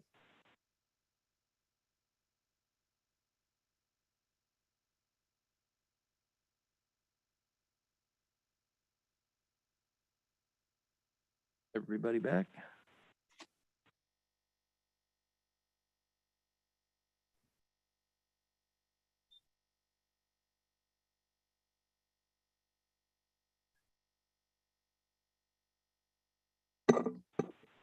Right. Everybody ready? Ready. Okay. For that, we will resume our meeting and move on to item 6, council request to discuss the City of Selma executive order suspending temporarily any city regulations. Oh, wait, we got one more. I'm sorry. We have consideration of a professional services agreement with Yamabe and Horn, Inc. for interim city emergency services. Report, please. Thank you, Mayor, council members. The item you have in front of you, again, is a professional service agreement with Yamabe and Horn. They have been selected and submitted a letter of interest for the interim services for engineering. So they will be managing the day-to-day aspects, working with staff, working with developers, and to make sure that our projects continue forward without any hiccups. I will state for the record that there was a comment to the professional service agreement in the indemnification section. They had a comment to it. RMA has reviewed it and approved it, so that will be amended. So it was a slight change, nothing of physical nature. The impact the overall of the services. The scope of work as well as the rate structure is in the document itself under Exhibit A and B. We also do have Brandon Burchard, who's with Yamabe and Horn, is currently on the line. If you have any questions for him as well. Any questions, council? Thank you. Does council have any questions at this point for our assistant city manager or the representative from Brandon Bouchard? With that, we'll ask our city clerk, is there anyone on the line who would like to have some input on this topic? As a reminder to the 2 callers that we have on the line, please use *9 to raise your hand. We will select you from the meeting queue. At this point, we do not have any callers raising their hand. Okay, so we'll bring this back. Well, I've got a question. So the city will, this is temporary, and the city will then prepare a RFP, request for proposal for a full-time engineering company? That is correct. They are interim services. The contract is for a short period of time, just for the interim. And we will be going out to a full RFP process. And I know the city is working on the Veterans Park at Lincoln Park right now. And one of the issues that came up was the structural engineering calculations on the statues, which are pretty big, pretty tall. Would this firm be able to help the city with those, do those calcs to make sure that they meet the wind requirements and they're safe? That is correct. We see that as part of our day-to-day services. It does fit the scope of the current contract. Okay. And will this increase the budget for city engineering services for the year, or will it offset? We'll monitor it. It should offset what was already proposed within the current. So we're just trading one service for another firm. So we already have these funds available and budgeted. And our consultant, is that the person who's going to help the city when that RFP goes out, or who will the city rely on for the technical basis for selecting the We'll put most together qualified? a formal panel again, similar to what we did, mixed with city staff and an outside, another city organization or public works director or something to that extent to assist like we normally do for our processes. And are we going to be looking for the same number of hours that Gateway was performing? That will be part of the proposal. That's correct. The 20 hours. Okay. Council, any additional questions at this point? If not, is there a motion? I'll make a motion. Is there a second? I'll second it. Okay, thank you. Call the roll, please. Thank you. Thank you. Councilmember Guerra, Yes. Mayor Pro Tem Cho, Yes. Councilmember Mendoza Navarro, Yes. Councilmember Trujillo, No. Mayor Robertson. Yes, with that, we will actually move on to item 6 now. Council request to discuss the City of Selma executive order suspending temporarily any city regulations that would prohibit outdoor operation of city businesses. Thank you, Mayor and council members. This item was brought forward just to discuss the public space use program, which was implemented, signed on August 3rd, 2020, regarding our businesses that were required to open up either outdoors or just cease indoor operations to possibly give them an opportunity to resume some business activities outdoor in the parks or in sidewalks. We had some concerns about liability, so there were insurance requirements, and also considerations for noise and ADA access within that. So there was an application form, and it did require city manager approval to be allowed to use any outdoor space. We did have a few businesses apply and use the program. Naughty Chicks is currently in Lincoln Park. G's Restaurant, a little unconventional and not something we anticipated, but we were able to put up a sign in front of their single parking space in front of their business to allot 30-minute parking. Rodolfo's is using up 2 parking spaces in front of their business, and we did have a fitness instructor apply to use, I believe it was a basketball court for a couple months during the fall, and then we had a single day use during the election time. And that's a short summary and just open for your discussion today. Thank you. Does council have any additional questions for Tracy at this time? And I might add, this was Councilmember Mendoza Navarro's council request. If Councilmember Mendoza Navarro wanted to elaborate. Yes, and so the reason I did have this request is I did have constituents call me and ask me about you know, the scope that we had, or this temporary ordinance due to the emergency pandemic. You know, it aesthetically, you know, when you're driving by downtown and you see one business, you know, operating in the park, it was just kind of the way that it looked is that we were going to be able to have more businesses out there. And so it was going to start looking like maybe like a swamp meet or something like that. And so, you know, I understand we want all the businesses to open. We want everybody to, you know, be able to operate. But it was just a concern that being in the park, you know, was kind of making our downtown not look as attractive. And so that was the reason why I asked for this to look at this again and to revise it, maybe make it a little bit more, because when I was reading it, it talked about, I know that there was some requirements that the business had to apply for, and there were things, you know, some of those things. Now, I know with the access of ADA requirements or ADA accessibility, I believe where they have set up, I do not believe that they would be able to comply with ADA. Am I not correct? The way that they're set up?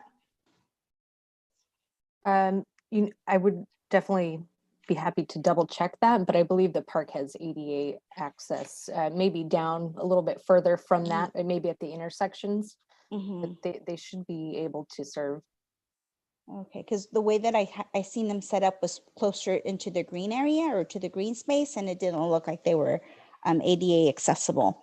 And so now that we're moving into the red tier, you know, I'm just looking to see, you know, if we could revise it. Because the other thing that I did notice was that there was, and I did see, you know, item K said that Schaefer, Ringo, Lincoln, Brettlinger parks would be, you know, would be able to be utilized.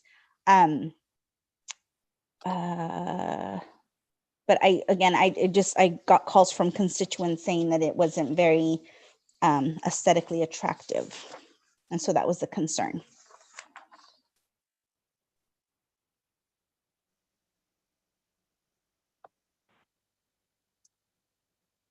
Thank you. Did any additional council members wish to weigh in on this? I was going to ask him a couple of questions, but Tracy, were you going to respond to her question in regards to what the future looked like in this ordinance, or what your recommendation would be for the future of the next months prior to going from red to the next status? Because I own a restaurant, and I haven't opened, not because of anything else, but just because I feel that maybe we're better off opening at a later date. But we have a lot of business people that are asking those questions. I don't think more for the aesthetics of the city downtown, but more of, I mean, we as a business owner own a business and we are investing into the business. We need to be equally simultaneously with all our businesses. So the question I have for you is, well, one, first of all, we're going to answer Councilwoman Navarro's question, and number two is, are we going to extend it? And what's our city policy looking like for the future next 2 months? Are we going to start revising it? Are we going to still have those businesses out there? And where are we at? Well, to answer your question first, that would definitely be up to council. If you would like to terminate this item or revise it, you do have the ability to do so. It's in effect until terminated by council or until the end of the state of emergency. Seeing as how our businesses continue to struggle and they are still required to the restaurants specifically are required to be at just 25% capacity currently in the red tier, it may still be of assistance to businesses to open, to also have the outdoor option as well. Again, not many businesses have participated in this, and maybe there's a reconfiguration or a better location if it's not aesthetically pleasing for the park. There are some legislative changes regarding peddlers and outdoor like retail sales. So we'd have to take a look at that and make sure that we're in compliance with that as well. It wasn't very clear to me from reading our municipal code and seeing the orders. Let me take a look here. It was Senate Bill number 946. Passed in 2018, changes the use of sidewalks for vendors. Unfortunately, I mean, definitely hear the community on the aesthetics. It definitely stands out when you have just one vendor in the park, but there may be limitations to where businesses can be prohibited from operating and under what conditions. I did notice that it did say economic competition does not constitute an objective health, safety, or welfare concern. And those are kind of the three metrics for limiting outdoor business activities. So it is something long-term to look at, but as far as this specific order, it's definitely open for readjusting if there's an issue now with it. Maybe there's a secondary location that they can be moved to, either public lot, or again, you have the ability to terminate or alter this at your discretion. Tracy, can I just really quick, I apologize. Sure. My question wasn't directed to you as to when we're going to close or open. I understand the council has full authority over that. What my question was actually, and I apologize, was since you've been getting all the feedback, and I will say this as a business owner, if we could save one business or allow one business to grow well with this pandemic, we as a council are community growth. We do have economic development interests. So on that part, if one business is stay afloat and they're opening and they're operating and they're making money, we're positive. Okay, that's for sure. But my question was to you was because you are working with various amounts of businesses here in our community. What I was asking, what's staff looking at, or what's staff's recommendation for the next 2 to 3 months to our council? So we need to start looking at what are going to be our possibilities to venture out and get creative, because the summer months are coming. My restaurants are going to be able to go ahead and have people come outside, because 25%, and I have 38, 42 chairs in my restaurant, that's only 8 people in the restaurant. We have many restaurants like that. So when they're opening the back and they can open up and have that, what I'm asking is, as you've been dealing with all the businesses, what's the feel out there? What do we as council need to be aware of our future for the next 3 months, or what's your recommendation? Definitely the American Recovery Plan, keeping an eye on those options. I think that's our number one aspect to capture is the funding from the federal level, seeing where that's going. There is, there's workshops and webinars coming up on where the different avenues of all those funds based on the different industries. So it's going to be a lot of different approaches. I think continuing, programs like we have the gift card program and looking at how we can bring events back safely. There are some changes coming up with events that I believe we received information on it either late Friday or earlier today. So taking a look at what we can do to bring that back to our community. We've lost out on a lot of events where some of these restaurants would maybe be vendors at that. I know Naughty Chicks would probably be a vendor at our outdoor events. They missed a whole year of that as a fairly new business. You know, there's so many so many industries to consider. I mean, thinking about our Portuguese Hall and our movie theater, and see if they can take advantage of the venue and operators grant program. There's still California grants. You know, it's just going to be a funding puzzle essentially to help them get back on their feet. I have a question also. Since we're still doing the outdoors, or we have dine-in now, the 25%. So are they still able to use all the outdoor space also? I mean, that has not been taken away, right? I mean, that's my question. Even though some of them don't use it, but there's some that do still use it. So there'll be indoors and outdoors now. Correct. Yes. Okay. Yeah. And like I said, I don't want to, just to reiterate, I don't want any business to close. I don't want any business, to put anybody out of business. It's just, looking at those, revising it a little bit. Again, we are in the red tier. Have you been in contact with some of the other smaller communities to see what they're doing? Even though we're in the red tier, I think I remember reading that really each community had, their own, they could revise it as they needed. Have you looked at other communities? I know Kingsburg is very open with a lot of what's they're open. They're not really requiring masks. So I don't know if we're at that level, even though countywide we're in the red tier. I just want to know where we're at, because I'd like to open as fast as possible, but as safely as possible as well. I know we have, a lot of vaccination clinics out there, and so I think we're getting there. I just want to know what maybe the other areas are doing. Have you been in contact with the other communities? I've been following a little bit with the other communities. What's been difficult is that every community, it does have that different response, even though there is the tiered guideline, which would really help us keep in step with each other. It's the difference in enforcement, since that was pushed to a local level. It's really just a varying of enforcement. We're all technically under the same rules, but just whether or not we're pushing out there and forcing those on individuals. I would steer clear of deviating too much from the tier system. It is meant to keep our residents safe. And as we are ramping up vaccines, we are seeing new variants come in to the US, the one from South Africa and the one from the UK. They are here. They're much more transmissible. With the Easter weekend, fingers crossed that we don't have a big bump like we did after every single other holiday that we just had.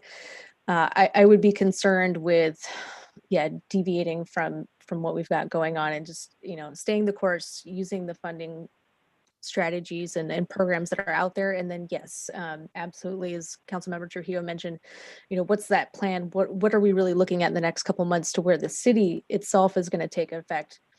We did get our vaccination site set up at the senior center. Right now, we're just kind of in promotion mode. Everybody 50 years old and older are available to get vaccines. You just need a little bit of identification just to make sure they get your name and address, phone number correct. But go get a vaccine. Everybody should go get a vaccine. I've had it. The second shot was horrible, but it's going to be okay. It's still worth it. To limit those deaths, to limit the transmission, to limit our hospitals getting overflowed again. That's really the most critical part, is to bring those numbers down. When we're in the red tier, our numbers are still pretty high.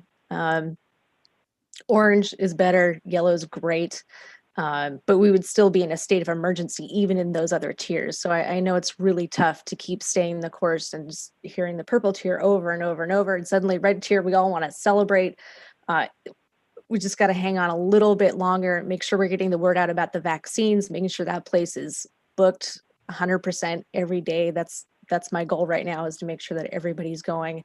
If there's overflow in Fresno and we got space down here in Selma, come on, it's a regional effort. We want all the cities to participate. The cities that are a little bit more open, maybe they might want to push their vaccinations also and send their folks over to Selma to get vaccinated. Maybe they'll walk around the downtown and enjoy some of our restaurants that are back open, and we can keep moving in that positive direction. It's going to be a few months before we really see normalcy, I suppose. Tracy, I have a quick comment. I just want to say, I know for the Naughty Chicks, they're doing a really intense remodel, and that's why they're probably not able to be in their building right now. I've seen their contractor there. In fact, they were just there yesterday or Friday. So that's probably the reason why she's out there. But for the most part, we want to do whatever we can for our businesses, to utilize park space so that they can continue to run a business. You go down to other cities, and every city is unique, and every city becomes creative because we don't want our businesses shutting down. We talked about this before. We couldn't do anything for G's restaurant because of the area where they're at, but you were able to do a parking space for them and give them the alleyway as a drive up, which was nice. So whatever we can do for these businesses is what we want to do. We also had citizens ask about doing mobile trucks to come out and do something like, a Taco Tuesday and have mobile trucks out there. These are just things that people want to do to get creative, and we want to support that because it's revenue back in our city. Yeah, and I think in terms of what we're getting from the people I've been hearing from is they've had more of a problem with the yellow tape in the park, on the planter there, and that's going to be remedied really soon here. So that's great. I haven't heard anything on Naughty Chicks, but I would agree it's not the right place for vendors to go in the park. It's a public space. It's going to be a Veterans Memorial Park. But we do use the parks for the Raisin Festival. We use it for Christmas, the Santa event. And I think the theme here tonight is what can we do to support our businesses? Mm-hmm. And there's no real one size fits all solution here, unfortunately. I mean, everybody remembers Rosa's Pizza. They had the business, they just couldn't make the rent, and I'm really appreciative of the rental assistance program that's coming in with the state. I think that's important, and hopefully, we'll get that out to all the business owners so they know about that. And I appreciate the good job you do, Tracy, getting that out to the business owners, the availability of these programs to keep them afloat so they can make it through. And I did notice on that application that for the parks that they were all the parks were available for businesses to go into. All they had to do was fill out the application and then pay the $20 cleaning fee. So, it wasn't targeting, or it wasn't enabling a certain business sector, which I think was a good thing. It allowed all the businesses to do that. And hopefully with these vaccinations, and as Tracy says, maybe we'll be a destination point for vaccinations. People can enjoy the lights and walk around after they get their shot. Anything to put our city on the map and support our businesses at the same time. And we do have to articulate that new revised vision as we move into the next year. Hopefully we will get in the orange here before long, but that will bring with it a different set of challenges on how our city can support our businesses and make sure that we're allocating resources correctly at the city level to meet our general plan and meet our overall growth strategy. City Clerk, do we have any callers on the line who would like to discuss this topic? Hi, caller. Your line is open. Do you have any comments for council? As a reminder, you have 3 minutes, and please say your name. Hi, my name is Humberto. I'm not sure if anyone can hear me. Can you guys hear me real good? Yes. Okay. So real quick. So I'm a pretty young guy. I'm 26 here from Selma. And earlier, like I see the improvement that you guys are doing downtown. The lights has been amazing. But an idea I thought would be good was using that Memorial Park as like a vendor place, because there is a lot of downtown businesses, but I feel like us as young people, some of us don't know what Selma has. And so I feel like it would be a good opportunity for young people like myself and my peers to know, hey, there's different businesses that we need to support as young people also to keep Selma alive and moving in the right direction. And like earlier, I heard the thing about the park, and me as a young person, I want to be able to help our leaders in Selma spread awareness to our young people. That way we can push Selma, because I believe that Selma can be a great community, and it is. But I feel like we can be even on a bigger scale here in the Central Valley. So maybe in the future, planning like an event where multiple vendors or restaurants and crafts people can join up and do like a farmer's market type thing at the Memorial Park. That's it. Thanks a lot, Humberto. Do we have any other callers, City Clerk?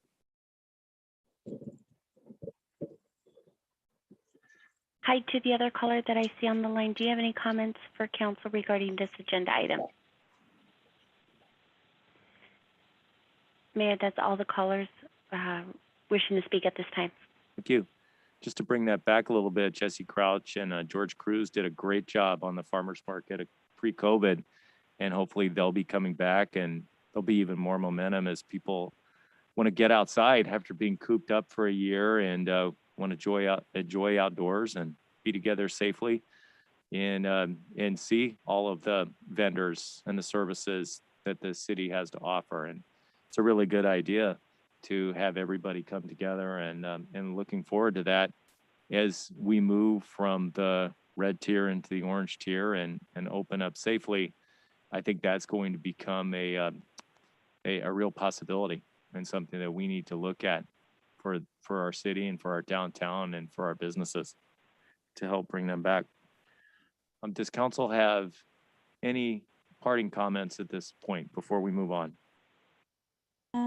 I just want to say thank you, Tracy, for keeping all the businesses aware of all the different programs that are out there. And so, keeping us informed as well. And like I said, my main concern was, one, the aesthetics on this, and then two, just want to make sure that they are in ADA compliance, because of where they're at. And so if we could just revisit, I know we're still in, the emergency tier. So thank you for the presentation and the information.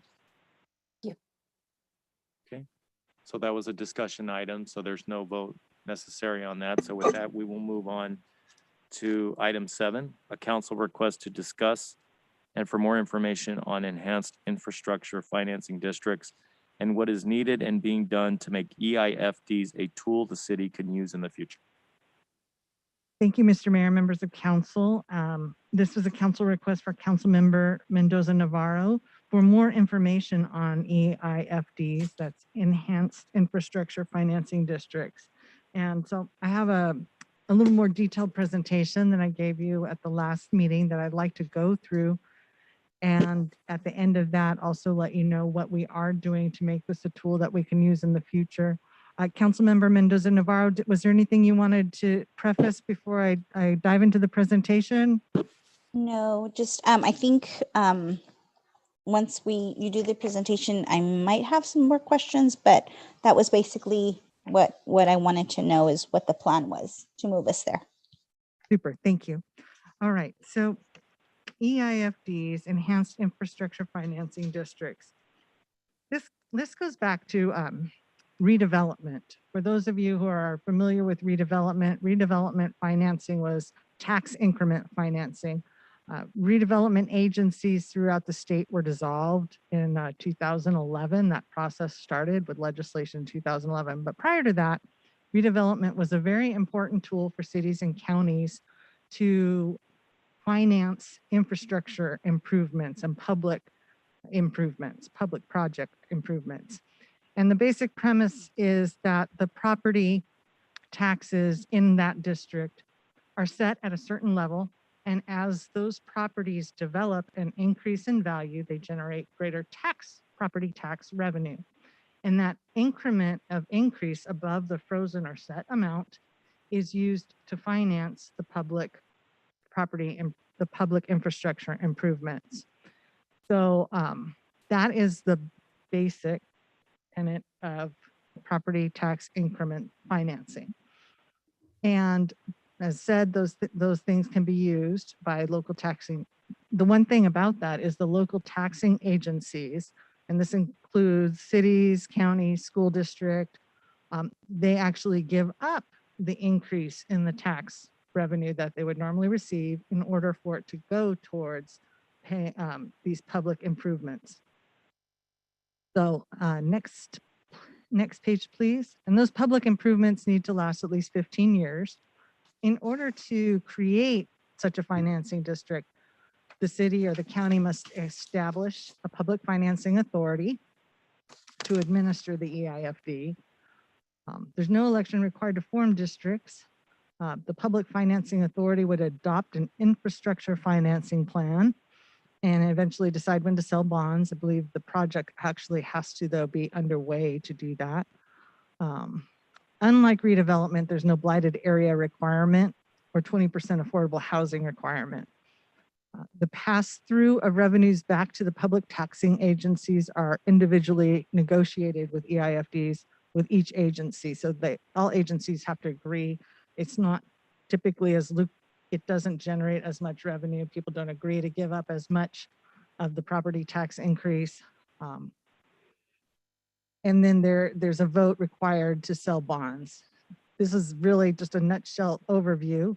Next slide, please. But it is a way to look at financing public improvements, such as roads, highways, parking facilities, transit facilities, sewer, reclamation water facilities, flood control facilities, libraries, parks, solid waste facilities, affordable housing. There's a number of different public projects, improvement projects that it could finance. Next, please. So the city would, if you have property owners that want to do this, and if we were allowed to, and I'll get to the reasons why we can't at this point, the city council would adopt a resolution of intention. Again, there would be the infrastructure financing plan. A lot of analysis would go into what kinds of revenues would come from the tax increment or the property value increases, and a draft of that infrastructure financing plan. There would be a number of public hearings, adoption of resolution, and the formation of the district. Future bond sale is proposed. Property owners cast ballots, a 55% support necessary. Typically, this is best done when there are fewer property owners. It makes it a whole lot easier. Next slide. There's some restrictions. Like I said, the bonds cannot be sold until after tax increment is generated. So they're used as a reimbursement mechanism. The municipalities don't commit funding until the project has actually started construction. Again, cities sacrifice or counties sacrifice a portion of their future general fund revenues because from those property tax increases. The fiscal analysis is a major and mandatory component of the infrastructure financing plan. And here's the next part that's really important for us here in Selma. The successor agency to the redevelopment agency is to have had and received a finding of completion from the State Department of Finance prior to December 31st, 2015. And all litigation must have been resolved by the courts. Here in Selma, that did not happen back then. So we did not receive a finding of completion prior to December 31st, 2015. The city has been in litigation for quite some time with the state, That has been resolved recently, but again, it's past the date in the legislation. And in the settlement with the state, we did not obtain a finding of completion. So next slide, please. So what can we do to make it so that Selma can use this infrastructure financing tool in the future? We have been looking at ways to change the legislation so that we could get a finding of completion, or change the legislation so a finding of completion is not needed anymore. We've been working with CRISCOM and with our previous city attorney to look at ways to do this. This previous city attorney did approach the Department of Finance about getting a finding of completion as part of the settlement, although that ultimately did not happen. CRISCOM last year during the legislative session, we looked at making some changes and joining with legislation that was introduced by Senator Skinner. That did not move forward. Also, we tried to include legislation in the omnibus bill. That was seen as too risky by other legislators and was not added into that. We continue to discuss and look at ways that we can move this forward, as we know this is a tool that would be helpful to development in our community. So I was in touch with CRISCOM as of last Friday, and they still continue to look at ways that we can. They've talked to our legislators, Senator Hurtado, Assemblyman Aramula, Congressman Valadeo, about different ways that we can help. I've reached out to CalEd as well, so that we can find a way to look at using this tool and remove some of these obstacles that we presently have. Your report. Any questions? So at this time, we basically have to stay the way we are because we can't get the letter of completion. We're kind of stuck in limbo. We did meet the deadline back in 2015. We did not meet We were that. in litigation. Right.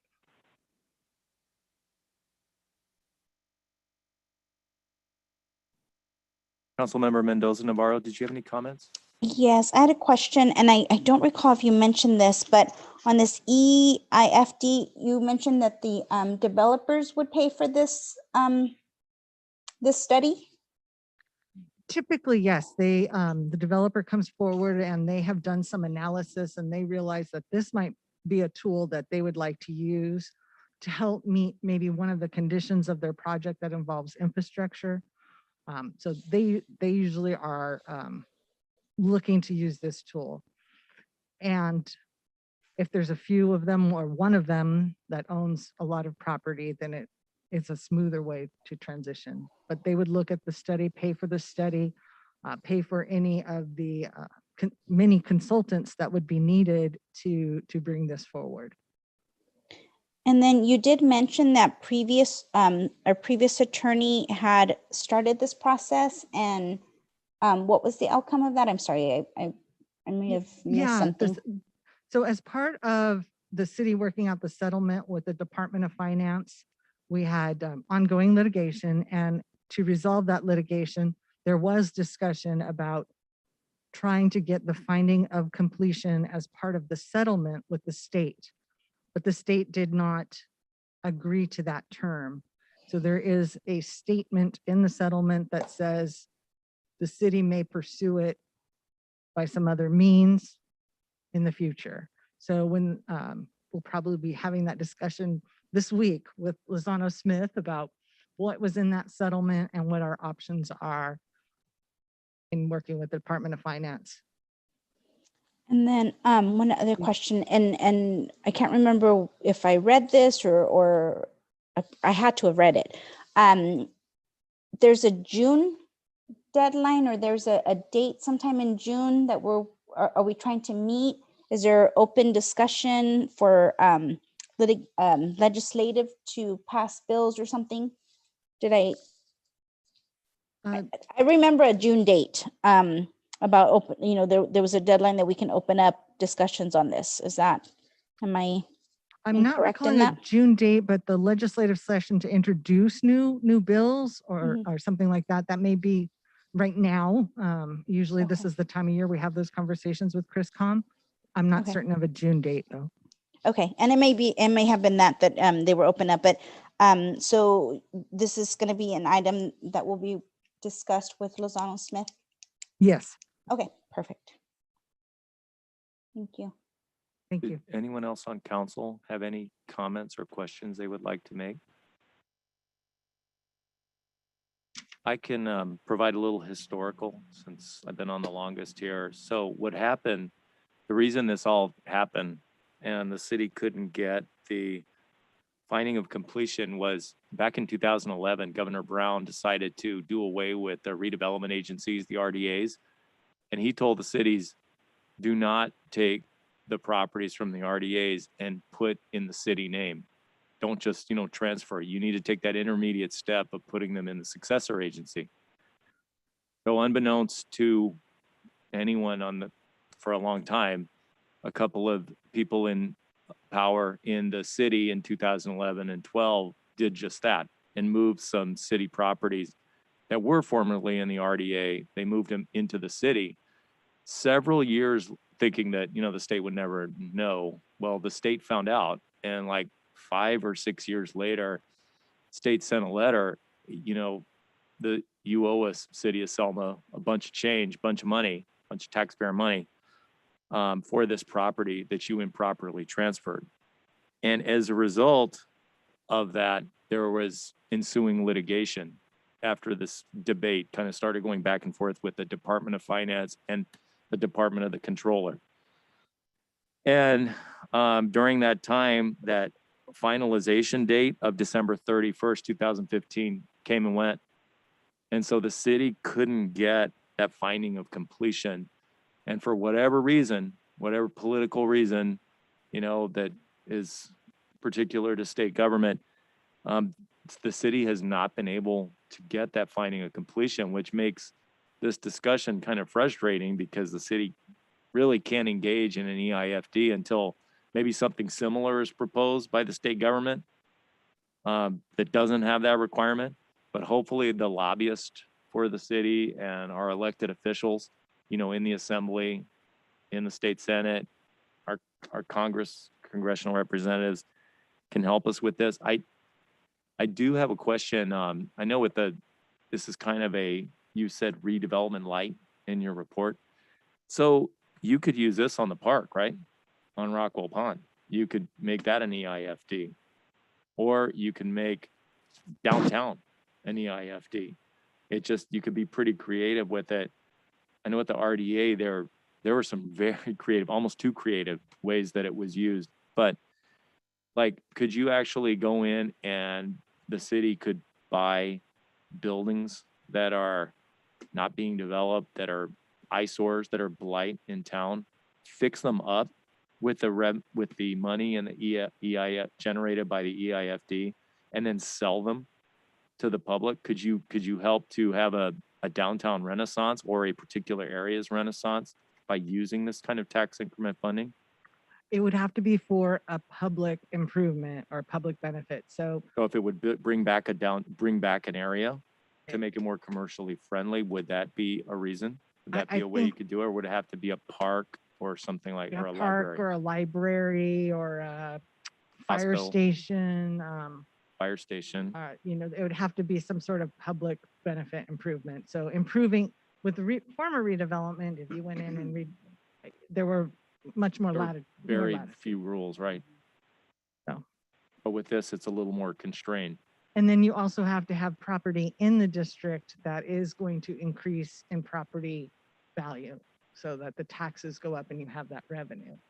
And so you could also go on that basis after you do your study with the financial people, you go to the other special districts and ask them, like if we would have a group meeting, say with not the school district, because you can't use school money, but the healthcare district and the cemetery district, and ask them, hey, could we use some of that property tax increment? Because that's how they function. That's how they finance their operations.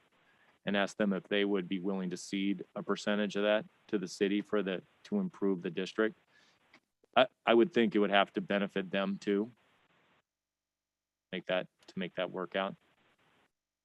But at this point, we're stuck, right? We can't do that until the legislation changes. Is that correct? I have one more question. I'm sorry, were you done? Yeah, I'm done. Okay.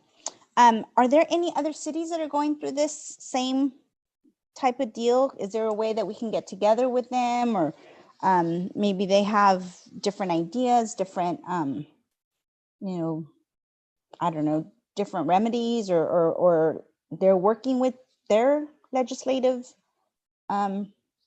lobbyists? Do we have an answer on that?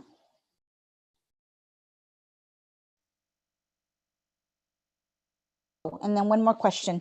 Are our developers able to talk to anybody? So we can talk to other cities. There are a few. Senator Skinner, who introduced legislation last year, had a similar issue in the city, so in his city.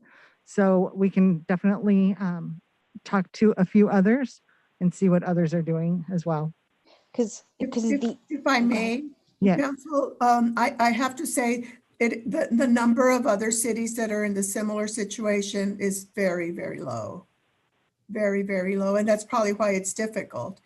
And because you have to change state legislation. Does that mean it can't be done? Of course not, but it is very limiting as far as the number of cities that ended up in the situation like yours.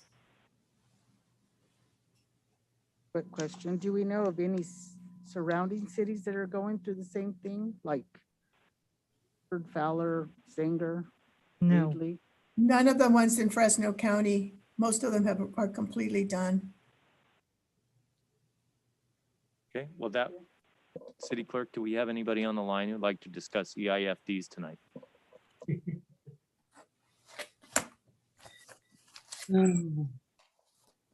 Hi to the caller that we still have on the line. Did you have any comments for council? As a reminder, please use *9 to raise your virtual hand. Mayor Robertson, at this time, there are no callers wishing to speak on this matter. Okay, thank you. With that, since this is a discussion item, we will close that and we will move on to staff reports. City Manager. Members of council, first of all, I would like to thank Attorney Cantu Montoy for helping us through this interim process. It's been a pleasure working with you, and we appreciate all that you've done to help us through this stage. So thank you. And also just wanted to let council know we are working through the first round of budget meetings. They've started, and Tracy sent out a survey for the city council's goals so we can finalize the goal setting workshop we had with you all. So appreciate you taking some time to send in, vote, and rank those. If you have any trouble with the computer survey, let us know and we can do it manually. But we appreciate your feedback. So thank you. Thank you. City Attorney Montoy, this is your swan song. Thank you for your service. And do you have any parting comments tonight? Just a big thank you to the city for allowing me to serve you for that limited period of time. I enjoyed it. You have great staff and you're in great hands with Lozano Smith. Thank you for that. Okay, our Assistant City Manager, Isaac Moreno. Thank you, Mayor. Just a couple items. I did attend the Measure C Renewal Technical Committee, the working group to monitor and start tracking the process for the Measure C renewal. They did release a schedule for that process, so I'll be sending an email out so that you're aware of that. I'll continue to update as I go to those meetings and keep you well informed of the steps that we need to be taking to make sure that we have our voice heard throughout that process. One other thing as well, Central Valley Training Center, the program that with the high-speed rail that we currently have, they have reached out and asked if there is any organizations within the city that would like to, they're trying to take the group or the cohort and get a volunteer service around that class structure. Maybe with some of the services they're currently learning. So if you know any organizations within the community that are interested, please let me know and we can have that conversation. One last thing, the audit is now buttoned up and ready to go. we're looking to have a presentation for the next council meeting. So we'll be having that conversation soon as well. Will so you'll be the city's representative on the Measure C Renewal Committee instead of Joy Daggett from now on? That's correct. Okay, thank you. Is that it? That's it. Okay, Thank you. thank you. Community Development Director, Mr. Santillan.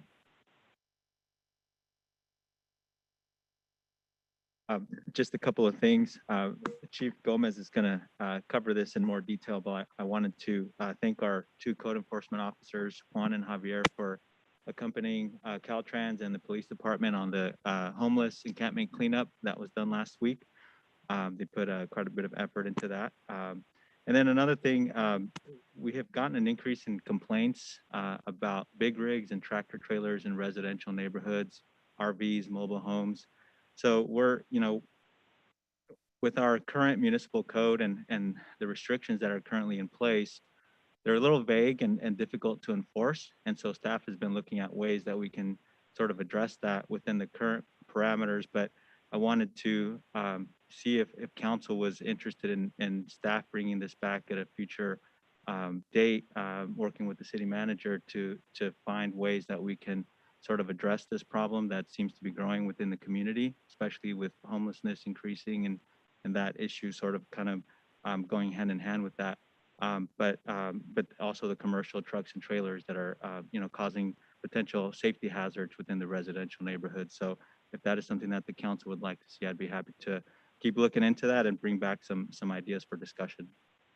I know I get a lot of calls on this. Council, would you be interested in having a follow-up item on the agenda to address the vehicles parking in the city, RVs and big rigs and zoning? I think that's consensus right there. Bring this back. Yeah, yes, I would. Okay. Thank you for that. Okay, with that, we'll move on to Public Works Director, Shane Farrell. Thank you, Mr. Mayor, members of council. Real quick for Public Works. Just want to thank everybody for their attention earlier for our presentation. I appreciate it. We're going to be meeting at the Veterans Plaza tomorrow morning at 9 a.m. with our mason. And I believe work is scheduled to start this coming Monday. So real pumped up about that. Can't wait till we get that project complete. It's just gonna add to our overall downtown. So thank you guys. Have a good evening. All right, thank you. Fire Chief Peterson. Thank you, Mayor, members of council. Nothing remarkable to report on tonight from fire. Thank goodness. Thank you. Police Chief Gomez. Mr. Mayor, City Council, on the encampments, yeah, that was the 31st and 1st. Caltrans came and cleaned it up, and of course, when they do that, it pushes them out to other places. So we do have a small encampment back in Schaefer, and we hadn't had any there for quite some time. Shane showed me tonight a small encampment there, and then Sunday evening, Sergeant Holt cleaned 2 out, and 4 of our regulars were there. That field just north of Pioneer and west of Golden State, and we arrested them. They have warrants, of course, but that's gonna be happening again. Right now, there aren't any in the city limits that I'm aware of, but we'll stay on top of them. It was a team effort to get that going with Caltrans. We had to keep constantly calling them to get them going, and they're busy in Fresno, which we all know. They're cleaning up Fresno too, but they came out and did a great job. It was a 2-day job.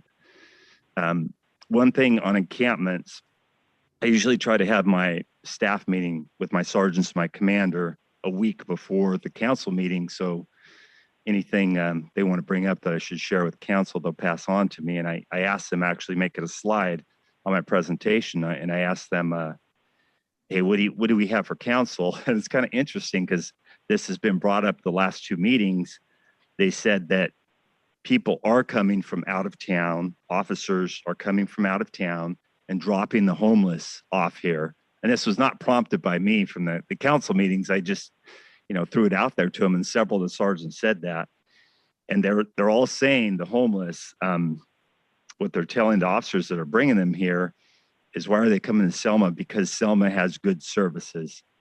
So you're right in what we talked about before, that people from out of town are coming here. And I haven't run into them myself, but my officers on the street are lately. So we'll keep working on that. Raina, first slide, please.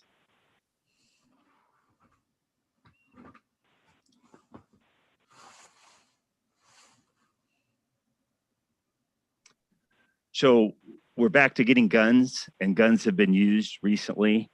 This morning, I couldn't even tell you who was shot last in Selma because it's been so long.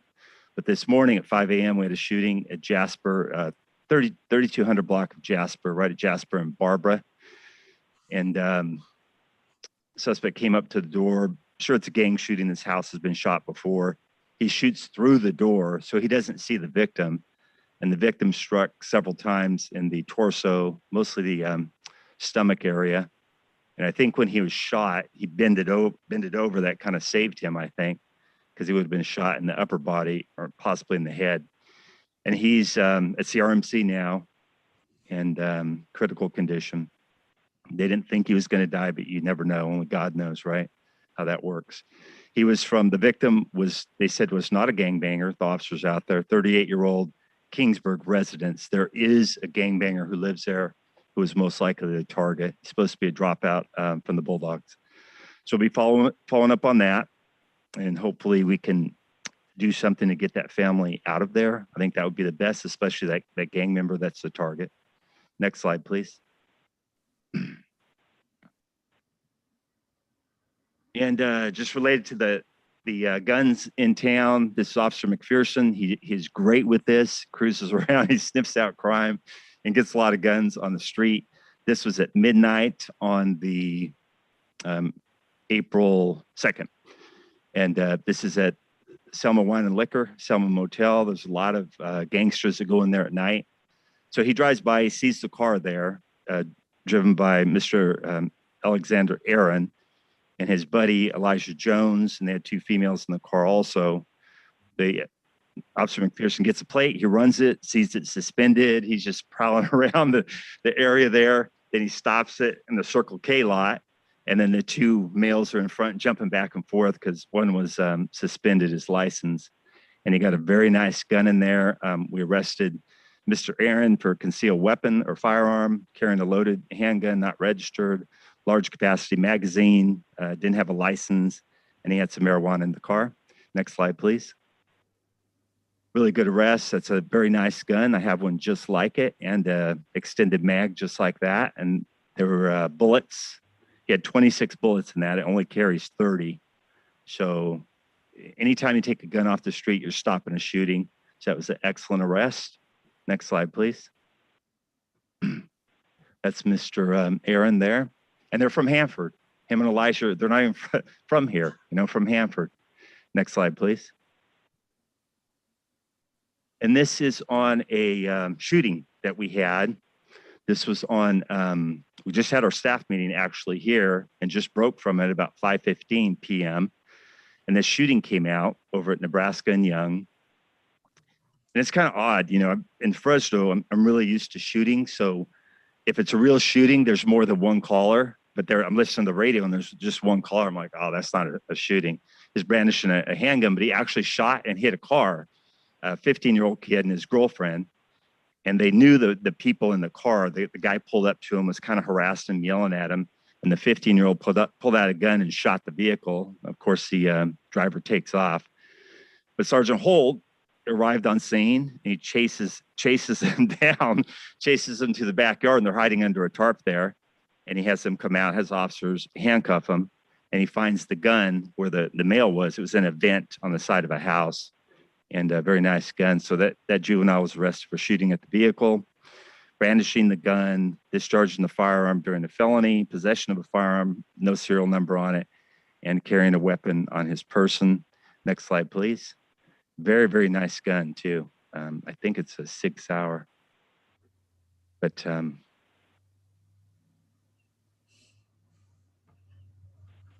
next slide, Raina. Yeah, right there. Big magazine again, fully loaded. Very, very dangerous. And last slide, or next slide. And then on the 23rd of March, we had a big call in the morning, early morning again, 5 a.m. This is Michael Hadley. lives just north of here on Tulare, 2100 block. And I think I have talked about him before because his pit bull bit Officer Pierce and caused serious injury to his forearm, almost bit him in the face. But we had to go get the dog from him, and then we had to destroy the dog, and gave us kind of a hard time. That was several months ago. But on this call, he was beating his girlfriend in the front yard about 5 a.m. Officer pulled up. He runs into the front door of his house. She's yelling, he has a shotgun. Of course, it's dark, so the officer couldn't see if he had a shotgun. And we set up a perimeter, and he had made it out the back before we could set up the perimeter, because we made contact with him and pinged his phone, and we could tell he was not in that area anymore. But we did a case on him. Next slide, please. And he had a lot of stuff in his house. And you know, he had we were doing the search. He had there was a cat in there, and I went inside, and the officers were like, they'd searched it and they're maintaining it. And the cat's just like in the middle of us looking around, right? And who was that? Detective Hughes says, hey, you see that cat? It's a weird cat. And I didn't really pay attention to it. It was just like a cat, you know, just kind of looking around. And he goes, yeah, he's blind. And I'm like, oh, okay, you know, blind cat. But I looked at the cat, he had no eyes, no eyes at all. Oh. Yeah. Yeah, it's weird. Weirdest thing ever. And he's very friendly, you know, just because he's going off sound. So he's hanging out with us there. Next slide, please. Yeah, no eyes. And then he did have a shotgun in there. It was under his, you could see it right under his dresser in his bedroom. Next slide. So maybe he did have it out there when he ran. Those are just the shells to the shotgun. Next slide. Never seen a gun like that. Kind of weird. Looks like a Walther PPK, but it's very short. But that was in there too. Next slide. Those are just the bullets he had. Next slide, please. And he's smoking meth, of course. That's all his meth pipes he had in there. Next slide. So in the back, when we searched, he had a detached garage. And that's not even everything. I mean, the whole garage was filled with marijuana. And so we took all of that and destroyed it. And he went for cultivation too. Next slide. More bullets. And I think that's the last slide, right? Yes. And that's all I had. That's all I have. Unless there's any Thanks questions. as always for your candor. I mean, really, you paint a really graphic, colorful picture. And thank you for everything you do to keep our streets safe. I mean, it seems like we get a lot of, you keep us in touch, you know, on the council on what's going on and what you're doing. We thank you and the department for all your good work. Did you take the cat to Second Chance by any chance? No, there was she was released. She was injured. She went to the hospital, his girlfriend, but she got out. So she came back. Yeah. Got it. Yeah, they came back. Thank you for that. You're welcome. Parks Community Services, Mike Kirshner. Mayor Robertson, Mayor Council, I'll just follow up on Shane Farrell. We do meet tomorrow. He will start next Monday. Again, thank American Legion Post 12 for the donation of covering the cost. And then leading into the marquees, I've talked to 3 firms. I've met 2 on site, so I should have a quote by this week for 2. And then as discussion for City Council, as direction is to bring this up during our budget session. So I will have a couple of quotes and some examples. And then mentioning Rotary International again had donated $5,000 in March, just as COVID was starting. Thank you, Karen Foster. Just again, community fund from Walmart gave us the approval for $5,000. So we'll be working on funding the new Babe Ruth, the permanent fence that we wanted for many years, and instead of the temporary fence that's falling apart. And again, we'll create a mowing strip, so it'll be much faster for Public Works and save a lot of their staff time just to mow around instead of having to go by hand and weed eating it. So thank you. Progress. Thank you. Council reports. Councilmember Mendoza Navarro. So first I want to say thank you to Hilda for being our city attorney, or interim city attorney. I know we're going to miss you, but I know Councilmember Guerra is going to be seeing you, I think, in SKF. I also wanted to thank staff for preparing for our meeting that we had on Wednesday, you know, for the attorney interviews. It was really good, very informative. We learned a lot. It was good to see that, there was a lot of great interest in our city to be city attorney. I know it was a really hard, process, and we, mainly me, took a lot of backlash for, certain decisions that were made.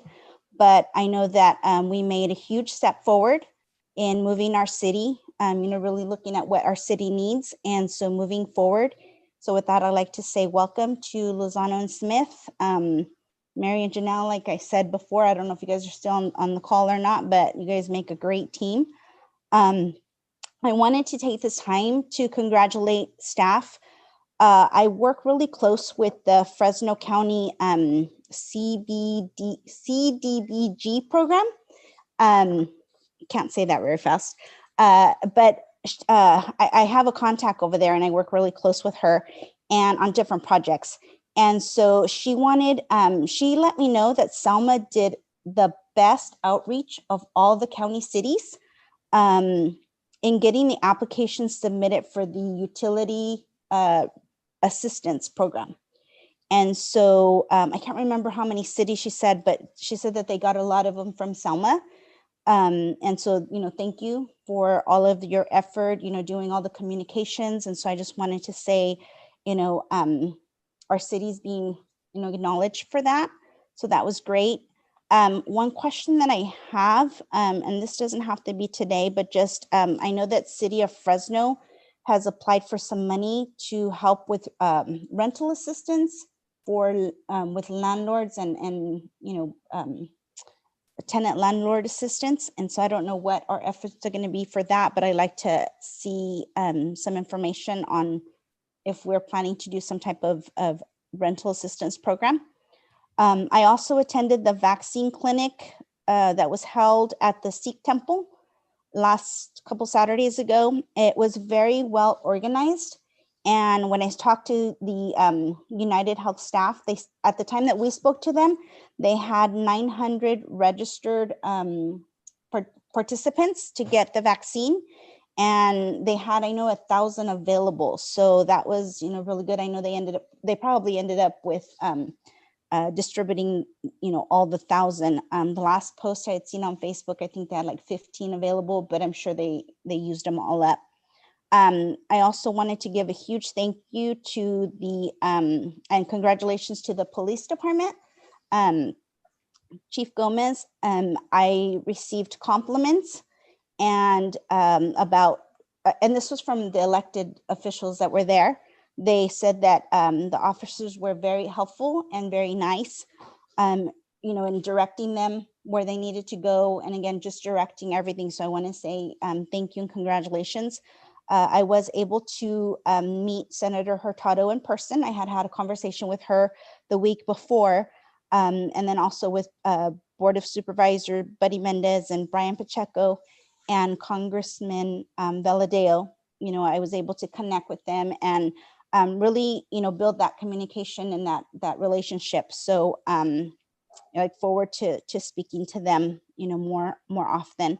I will be attending, or I'm going to try to attend our Community Cares Homeless Coalition meeting, which is scheduled for the 13th. And Mayor, to answer your question, I know we spoke a little bit about the contact for the Housing Authority. And like I told you, her name is Doreen Neely. And she actually directed me to start with our local community advocates and our local resources first, because we really need to see what we have here in the community. There's not, other than the Resource Center, I know is a linkage program that is going to link them to what they need, but we don't have any housing available here in Selma for the homeless. And so that's what we really need to look at before we're able to, move forward with the Housing Authority. The Housing Authority actually does have a development team. And so they work with all the different cities. And so that might be something that we may want to, look into, is working with our development team so that we can get something going. But really the start is going to be with our local community service resources, which is SelmaCom and the Resource Center. And so that way we know, what we can plan for, because I know that the time is coming up pretty quickly on the homeless, the Motel 8 contract. And I believe there was still some monies that were coming down, but that's something that we'll have to discuss further. Thanks for looking And- into that, council member. Appreciate it. You're welcome. Council member Trujillo. Busy March. First, on March 20th at 10 o'clock, I had a meeting with David Valadeo along with Councilwoman Blanca Navarro. Spoke with him for about a good 15-20 minutes, talked about infrastructure, earmarks, future development for the city of Selma. Spoke with him and gave him a lot of good information in regards to what we're actually looking for our community versus what's out there. He was very welcoming into what our needs were. It was a really good meeting, real close meeting. We were able to talk to him for a good amount of time. I apologize I wasn't able to go to the Sikh temple, but at noon I went and got my second shot. After my second shot, I didn't start feeling well, so I went home, which is the reason why I didn't go to the Sikh temple. And I actually apologize. I noted here, the first thing I was going to say was a huge congratulations to Hilda. As I stated before, Hilda, I really admire, hold you really high regard. I've let you know that, and I really thank you for coming and stepping into our community and helping us. I really, a huge thank you, and really sincerely thank you for that. On March 22nd, I participated in my first Southeast Regional Solid Waste Commission meeting. We talked about the 2020-21 budget, talked about the landfill gas collection control systems. Very informal, good information. But in regards, going back to, I really want this council, before I leave here, to understand that, our staff has been talking in regards to what we need to do to have our development go forward. We need to keep knocking that door. I applaud you, Councilwoman Blanca Navarro, for bringing up what the concerns are of what we need to do to start getting our community development moving forward. We as a council need to work together and hold some high standards to move the city forward. So, and one of those was hiring an attorney firm. So I welcome Lozano Smith. I welcome them. This is going to be a huge step for our community. So in that, I leave it. I thank you guys. Thank you. Councilmember Guerra. I also attended a meeting with City Manager Teresa Gallivan and Assistant City Manager Isaac Moreno. I was a meeting with SKF, and it was probably a meeting before the meeting. Tomorrow, SKF is going to do or have their budget meeting along with their capital improvement plan. So I'll bring that to you, or that information, at our next council meeting, because they will talk about our future projects that are in the works or are coming for Selma. So I will bring that back. And then just a comment as well, I just wanted to mention to our police chief, I also got a lot of great remarks from our citizens saying what a great job our chief and our police force is doing out in the streets, especially with, we have some violent crimes out there, and you guys have gotten those guns and ammunition off our streets, which, like you said, that's a shooting, could have been someone's life. But anyways, thank you again for everything you do, and again, the staff, and then just on a personal note, I think I keep bringing this up, but my daughter announced she's having another baby. So I will be grandbaby number 3. So I'm excited. Thank you. Congratulations. Mayor Pro Tem Cho. Yes, hi. Okay, I'd like to say thank you for Hilda again for joining us for her interim time, and she really helped us and believed in us and moved us forward. I was at the Sikh temple also with Councilman Navarra, and that was really interesting. We were able to go into the temple, and that's first time I've ever done with that, and that was really interesting. It was really like very organized. Like you said, it was like 1,000 unit, and they had over 900 people signed up. So it was really good to be there. You're right. We just kind of met everybody around, all the congressmen and the assemblymen. So that was kind of neat. And we're like the brand new council people, like the newbies, but they're very welcoming us. So that was very nice. So the thing. I will be attending a 5-city Zoom meeting next week, and that'll be my second one. So hopefully I'll be more organized on this round. Announcement what I do have is Selma Chamber of Commerce is having their awards dinner on April 30th. It has been slated. It's going to be at the Legend. And so that we'll be saluting Citizen of the Year, Business of the Year, Ag Business of the Year, Educator of the Year, and Junior Citizen of the Year. Since last year we had no gathering, we'll be saluting both years at the same time. Okay, so to get ticket is $35 for the meal. You get a choice of beef, chicken, or salmon, and call the chamber office. It's going to be limited number. So first come, first serve.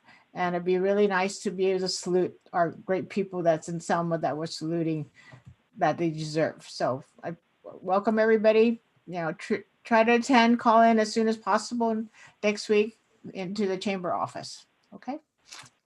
And that's all I have. For that, I attended the same COVID vaccination clinic at the Gurdwara Sahib. Great turnout. There were 950 appointments out of 1,000 when I was there.